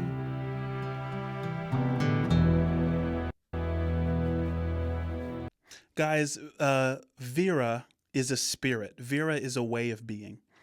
Vera is optimism, right? Remember how she said we would meet again some sunny day? What's become of Vera Lynn, right? What's become of this idea that things are going to get better and that the heart of life is good? That seems to be missing. There are those militant drums again.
now.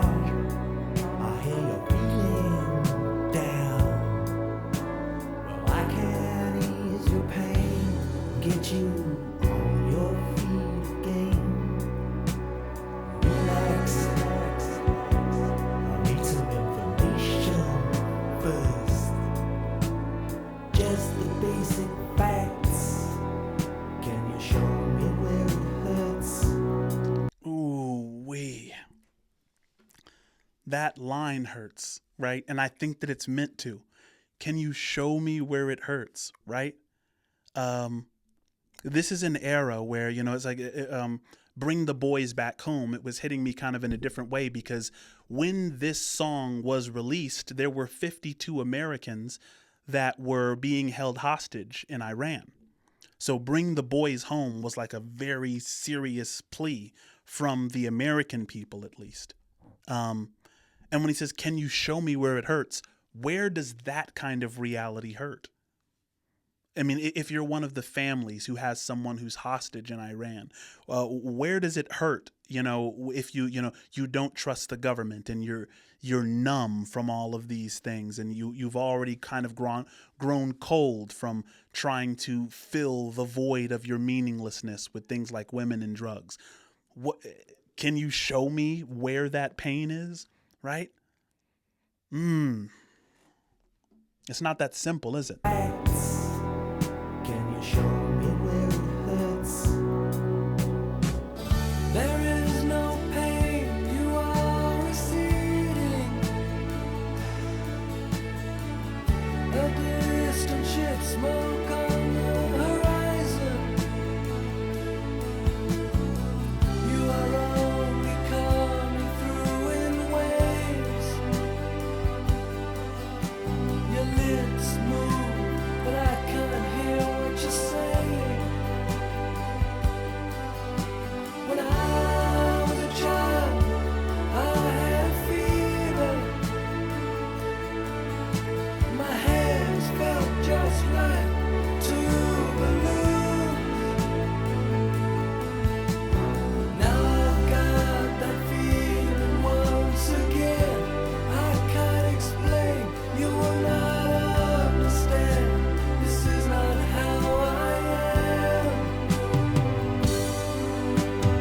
I have become comfortably numb. I've become comfortably numb. Somebody says, there is no pain, you are receding. Right? The first thing that comes to my mind is that this is some kind of high, right? This therapist or this doctor has prescribed something, and then the pain, recedes. A distant ship, smoke on the horizon, right? The pain is far, far, far away, right? And maybe you're talking to your therapist. Maybe that's the child who had fevers and, but you're no longer who you used to be. I'm going to have to listen to that one again.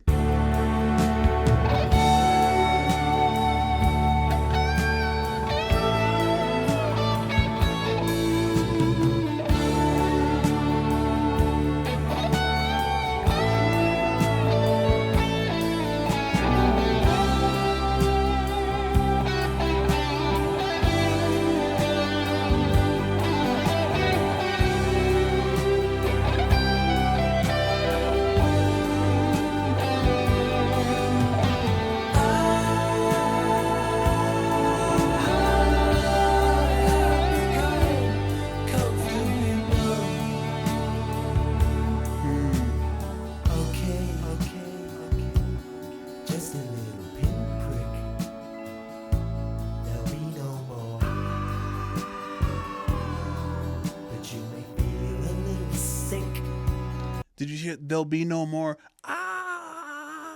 but you may feel a little sick. So he's like, fair exchange, right? You ignore the fact that the walls are closing in, the fact that you can't, you're exchanging the anxiety for boredom. It's kind of Both of them are cognitively limited states, but, you know, fair exchange. But you may feel a little sick. Can you stand up? I do believe it's working good. That'll keep you going through the show. Come on, it's time to go. There is no pain, you are receding. A distant ship, smoke on the horizon. You are only coming through in waves. Your lips move, but I can't hear what you're saying. When I was a child, I caught a fleeting glimpse out of the corner of my eye. I turned to look, but it was gone. I cannot put my finger on it now. The child is grown, the dream is gone. I have become comfortably numb. Guys, please help me out in the chat. What do you think it means when I was a child I caught a fleeting glimpse out of the corner of my eye?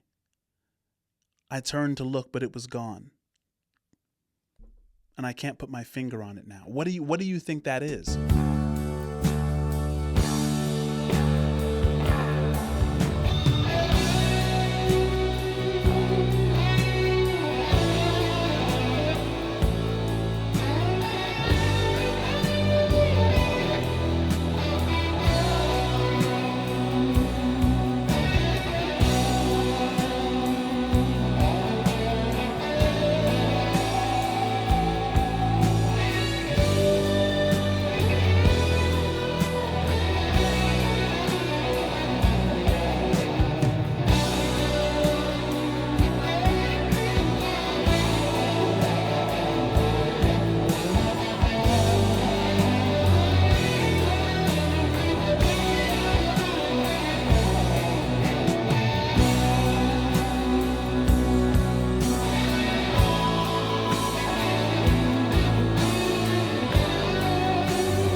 Guys, I love how that track, the end of the track, kind of embodies a tragedy.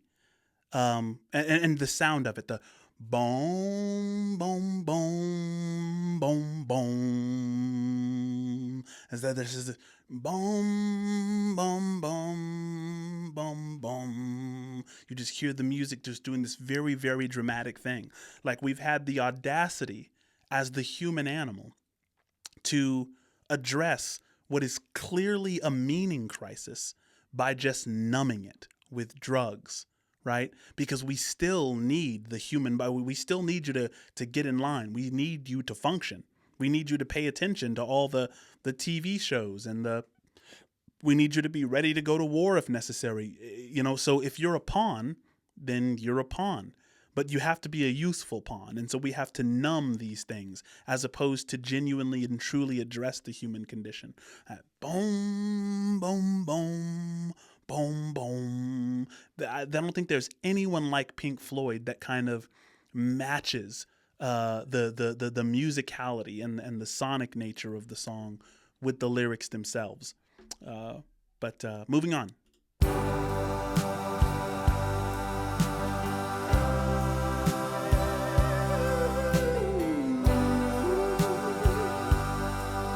Human. Woo!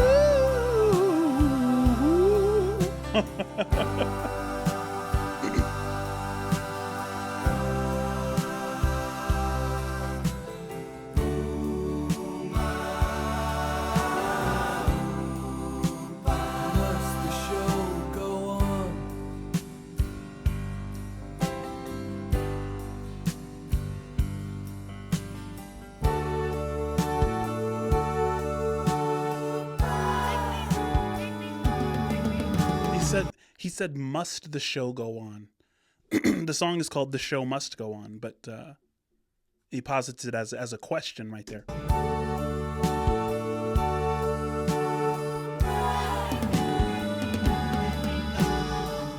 There must be some mistake. I didn't mean to let them take away my soul. Am I too old? Is it too late?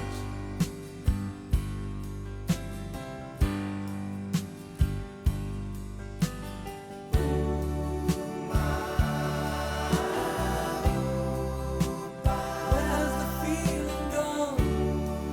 Will I remember the song?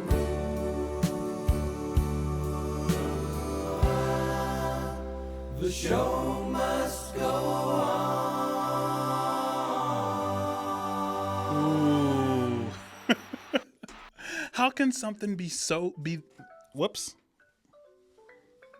Sorry. Turn off. How can something be that beautiful and that tragic simultaneously? It's like I made an allusion to the band Queen, and it's like they have that kind of they've mastered that kind of harmony, and it's beautiful how they ended it. It's like the show must go on, regardless of the fact that you wish that it would end. You wish kind of that you could see reality.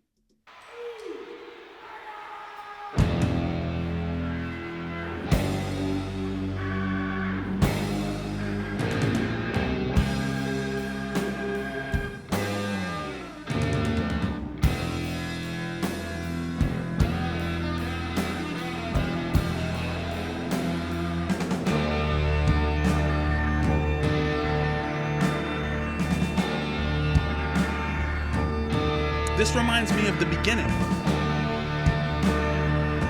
Is this song on here twice?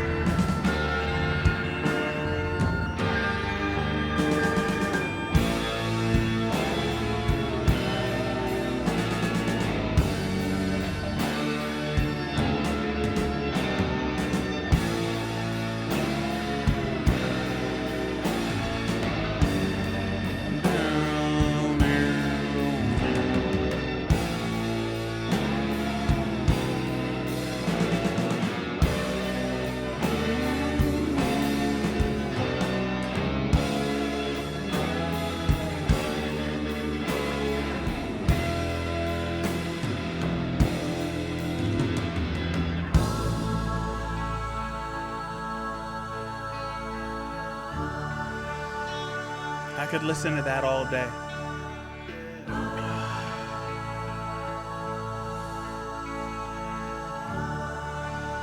Fam, I'm going to rewind just that when they bring that in, because I really do think that it's a palate cleanser. Let me know about that theory if you think that that has some nugget of truth in it in the comments, or if I'm just bloviating. But I do think that Pink Floyd uses that gorgeous harmony that just kind of flies above the music to kind of cleanse your palate from the previous tracks so that they can introduce a new idea. I think that's one of the functions. Isn't that transition?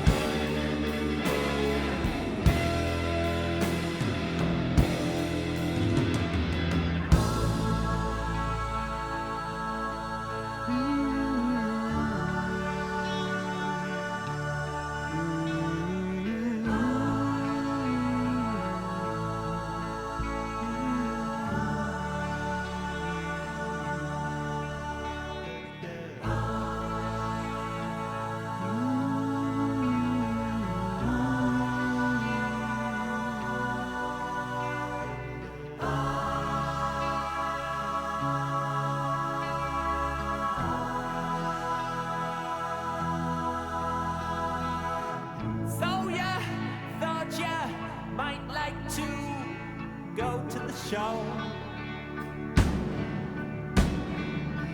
To feel the warm thrill of confusion, that space cadet glow. I got some bad news for you, sunshine. Pink isn't well, he stayed back at the hotel, and they've sent us along as a surrogate band. We're gonna find out where you fans really stand. Are there any queers in the theater tonight? Get them up against the wall. Now there's one. Are there any queers in the theater tonight?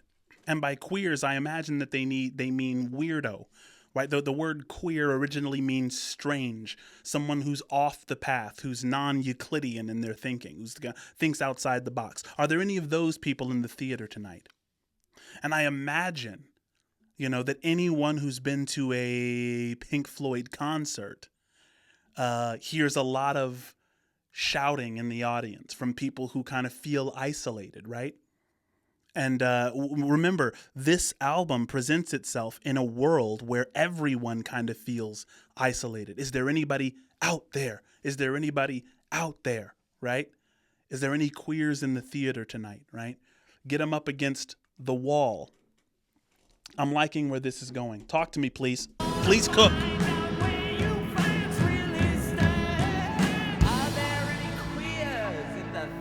Tonight, get him up against the wall. Now there's one in the spotlight, he don't look right to me. Get him up against the wall. And that one looks Jewish, and that one's a cool. Who the hell is riffraff into the room? There's one smoking a joint, and another with spots.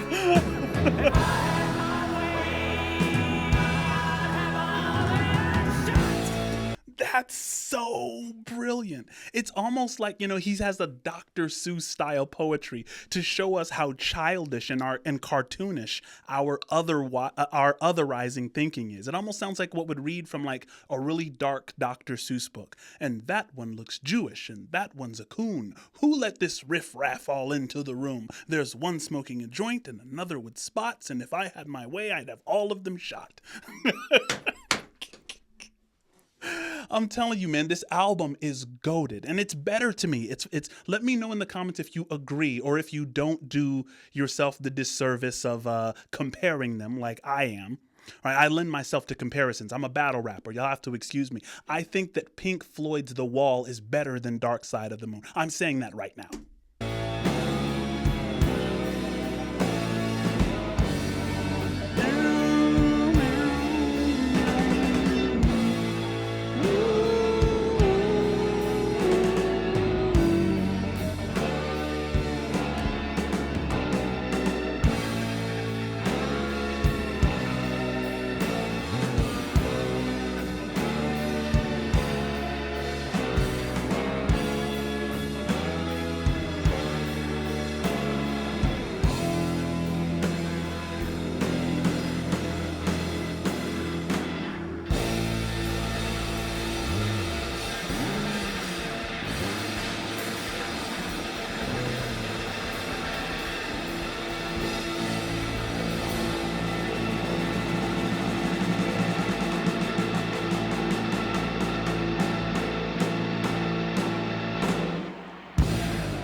Man, that was deep.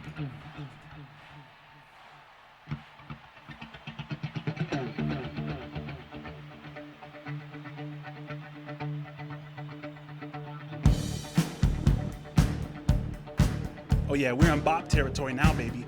Embody it.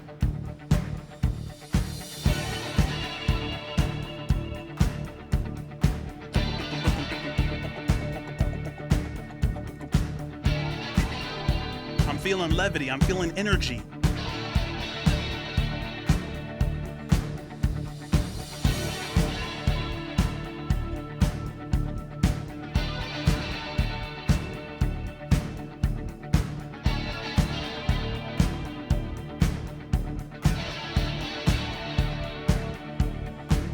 talk to me, please?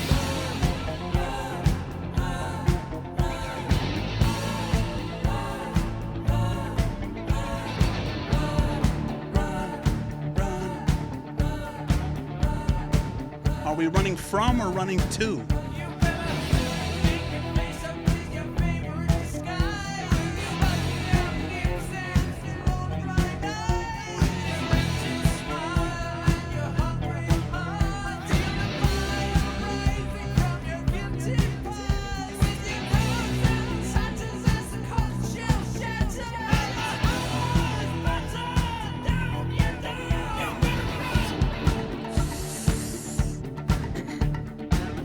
Family, this sounds like doing the work of awakening, right? With your empty smile and your hungry heart, feel the bile rising from your guilty past, right? This is like integrating the shadow, right? Let me know if you feel me in the chat.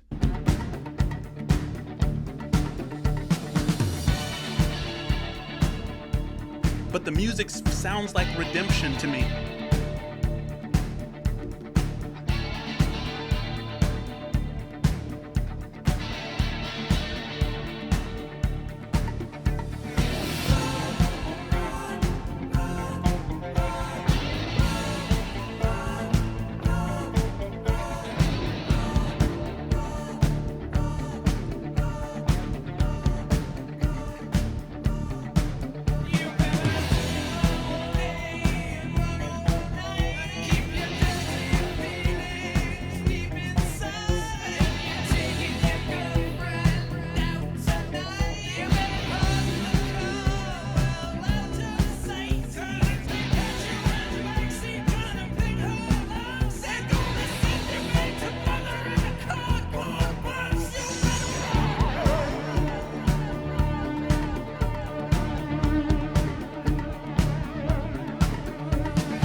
You know, this almost reminds me of Thriller. That dom dom chicka dom dom dom dom dom dom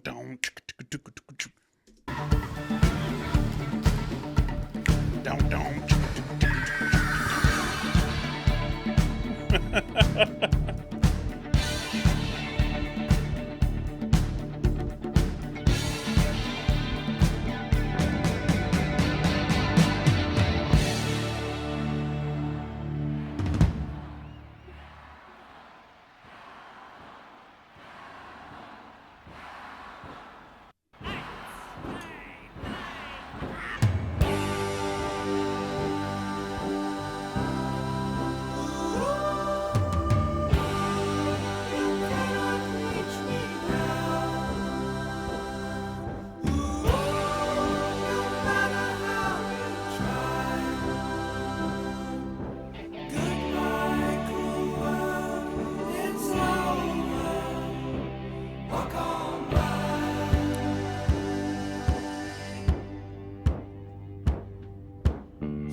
Sitting in a bunker here behind my wall, right? And of course, that's not just literal, it's also a metaphor, hence the beauty of this art, right?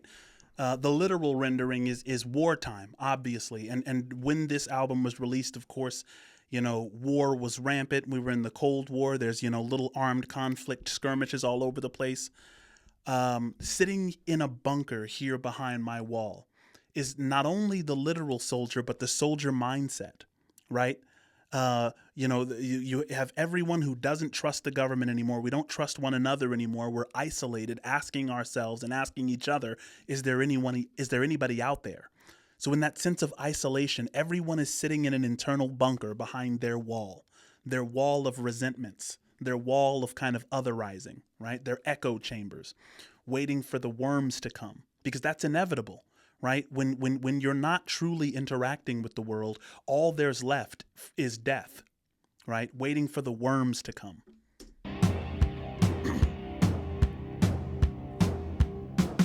Perfect isolation. Here behind my wall.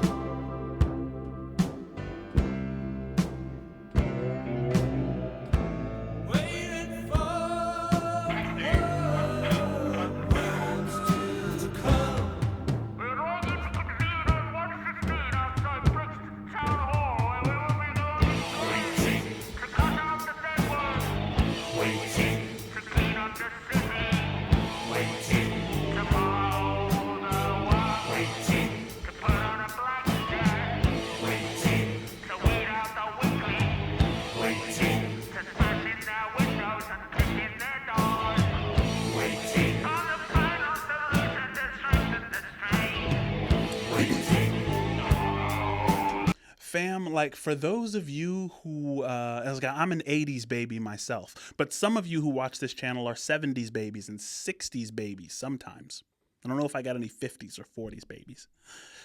But the closer proximity you had to the tragedies of the Second World War, we had no idea that we could do that kind of damage to each other. The fact that humanity almost wiped itself out was just like, man, it really made the whole world feel isolated. Like, man, who's looking out for us, right? Why would God allow that to happen if God exists and is conceptualized in the way that we used to prior to the, 2 world wars? Or like, maybe nobody's protecting us. Maybe we're just kind of, doomed to be victimized by the power grabbers. You know what I mean? And it's like waiting to follow the worms, waiting to weed out the weaklings, right?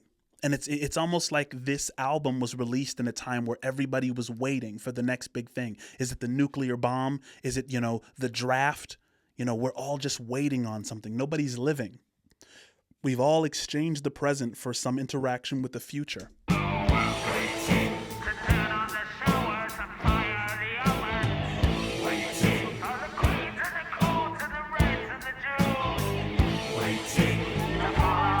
And the Nazi references are not missed on me. That's the reason why I paused it in the beginning. He's like the final solution. Now he's talking about the queers and the coons and the reds and the Jews.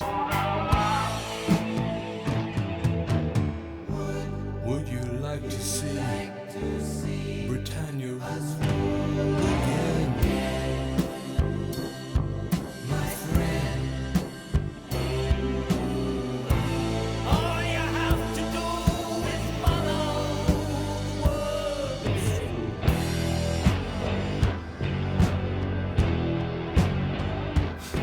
Ooh.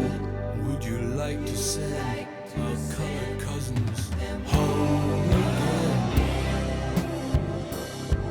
My friend, all you need to do is follow the words. Do you hear that?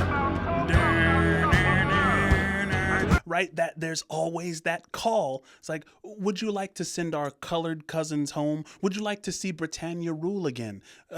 Just follow the worms. And the response is that we don't need no, right? It's like, I don't know if artistry like this will ever exist again. Like, I feel like I feel like Pink Floyd were just aliens, you know, the aliens that said, you know what, let's just visit Earth and let's make a rock band. And those who get it will get it. You know, he who hath ears, let him hear.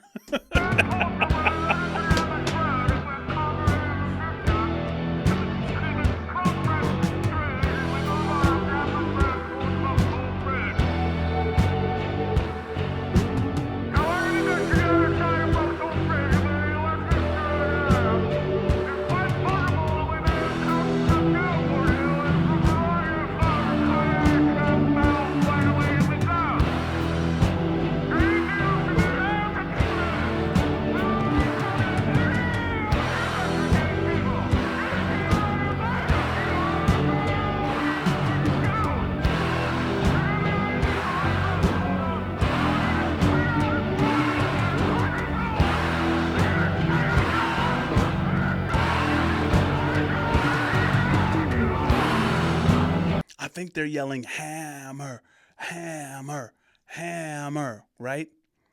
And Hitler was called the voice of the collective unconscious, right?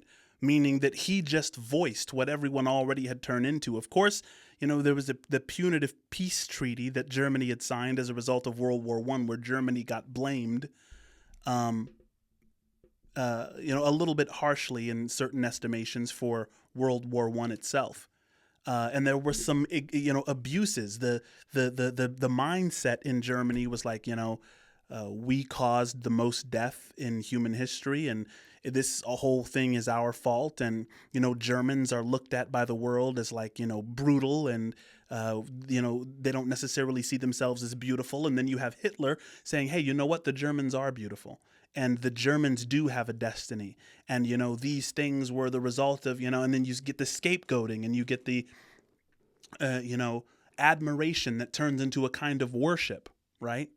You have hammer, hammer, where everybody wants to be a hammer and treat everything else like a nail.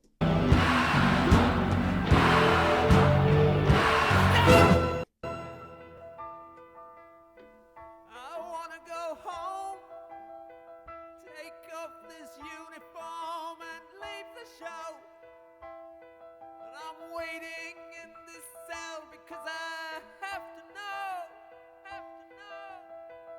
have I been guilty all this time? That's complicated.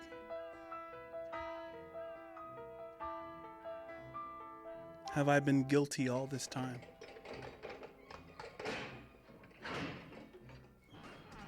That kind of reminds me of the sunken cost fallacy, right? Where because I've invested so much, I can't stop now. I've already put too much into it.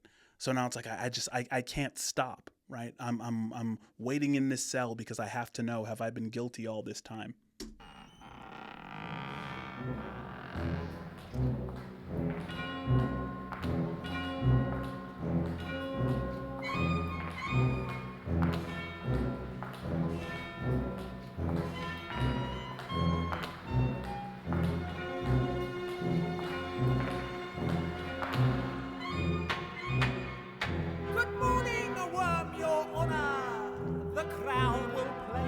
Show the prisoner who now stands before you was caught red-handed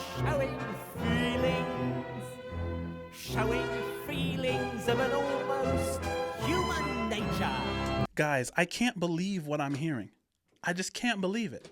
They're going into what sounds like a Broadway production. Good morning, worm, your honor, the crown will plainly show. You know, it's like, you know, they are really, really, really nowhere near any other band. Like it's a completely different thing. Of course, it's defiant of genre. They make up sounds. They're just in the studio, like really embodying creativity and pointing it toward a purpose. I don't know if there'll ever be anything like this again. And pardon me as I rewind this entire thing. Boom, boom. Boom, boom.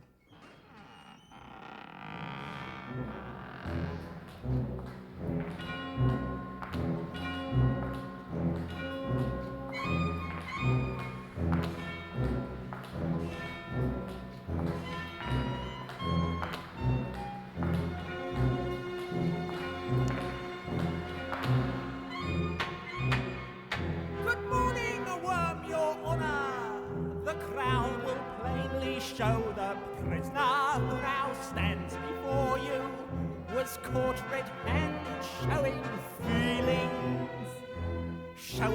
feelings of an almost human nature. This will not do. You know, in this age that we live in, aren't we attacked by showing feelings of an almost human nature? There are certain things you're just not allowed to feel. There are certain things you're not allowed to say, regardless of what group you belong to, right? Which is kind of one of the reasons that we shouldn't identify with transient political allegiances in the beginning. But I'm definitely going to steal that line. Like, so, oh, my bad. Was I caught red-handed showing feelings of an almost human nature? Will that not do? Call the schoolmaster! I always said it come to no good, didn't Guys, and do you hear the circus-like nature of it? That's one of the reasons. It's like, whoever is directing this album just had this really this genius to where it has to go beyond the lyrics. You have to show with voice acting how cartoonish and childlike this way of thinking is. Like, they put it in your face.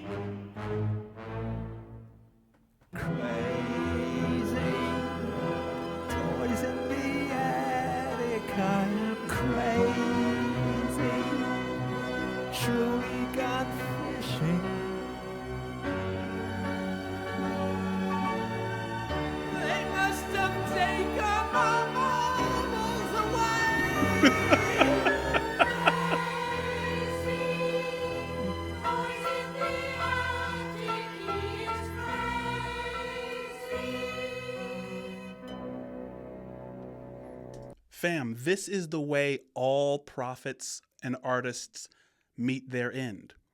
This is why Socrates died. This is why Jesus had to die, right? Deviation from the norm, especially when the deviant is followed by disciples in a growing movement, you're crazy. You've lost it. You have to be shaped with a hammer or whip. You little shit, you're in it now. I hope they throw away the key. You should have talked to me more often than you did, but no! You had to go your own way. Have you broken any homes up lately? Just 5 minutes, worm, Your Honor. Him and me alone.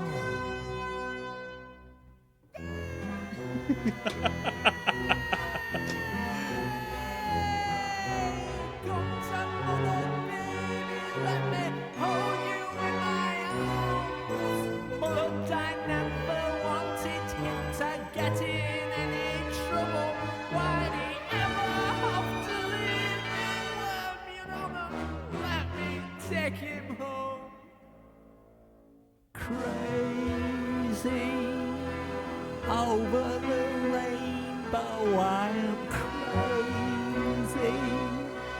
Bars in the window. There must have been a door there in the wall when I came in. Ooh.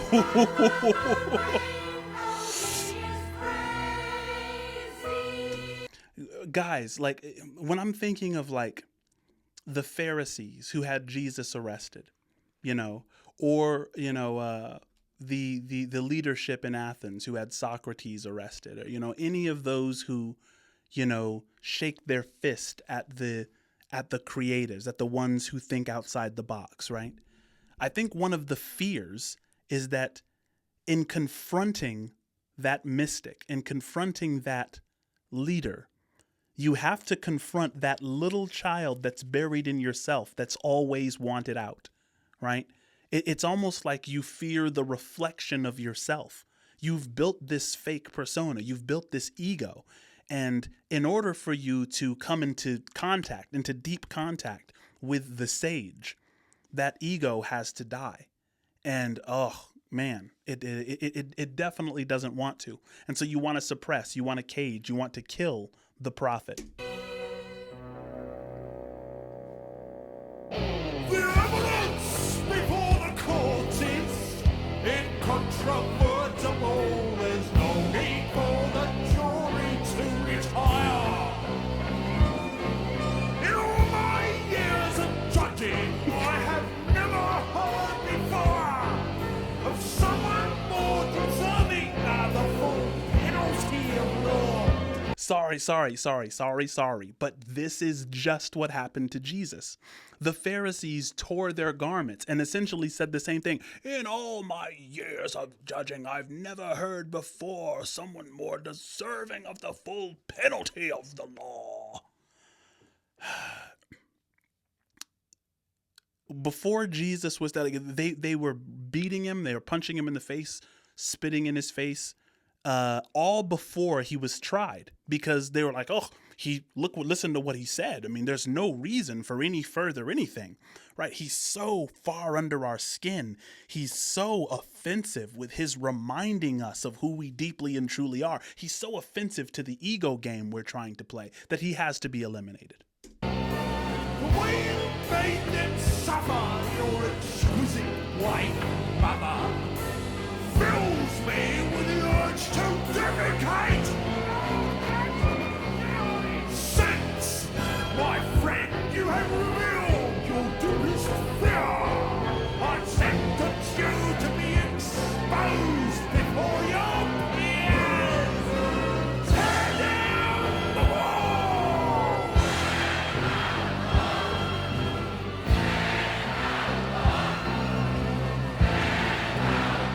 Tear down the wall?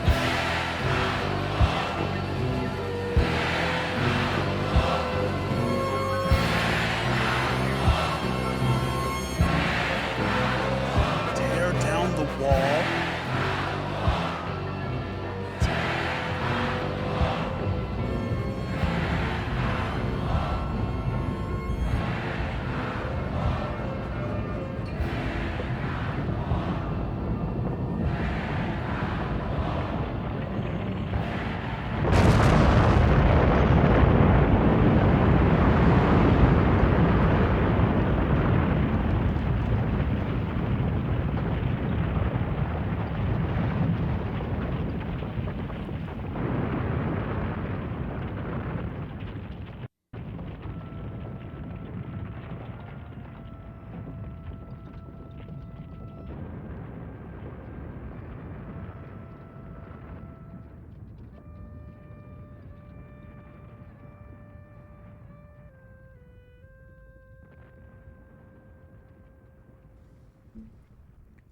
All alone are in twos, the ones who really love you.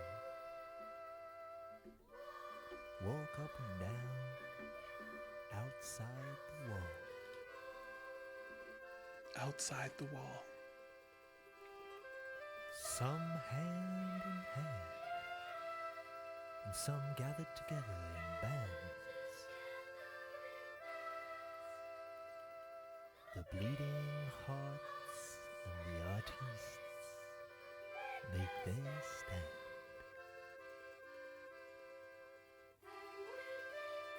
And when they've given you their all, some stagger and fall.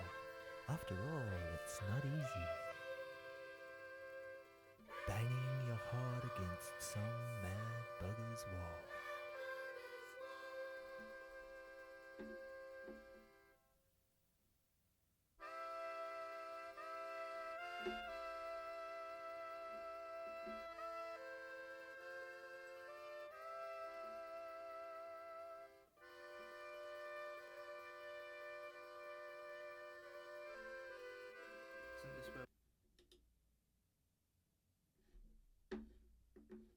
Fam.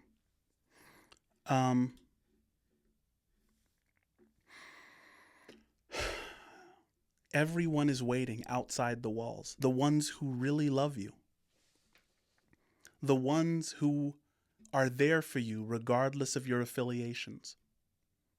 The ones who are there for you, who recognize your humanity regardless of your ego-driven perspectives. And by ego, I don't mean evil or negative. I just mean a persona that you wear. You know, this Mr. Biscuit as a YouTuber, this is a persona, right? Not to say that it's not a reflection of something genuine about me. It is. But when I'm a father, that's a persona. When I'm a husband, that's a persona. You know, I just got back, from lunch with a friend of mine. That's a persona, right? But the ones who love you in spite of those personas. So after the wall gets torn down, after you are excommunicated from whatever club because of your showing human feelings, feelings of an almost too human nature, right? Once you're excommunicated from that and you hit what you think is rock bottom, you suddenly might find all alone in twos, or the ones who really love you, right? Hand in hand, gathering together in bands.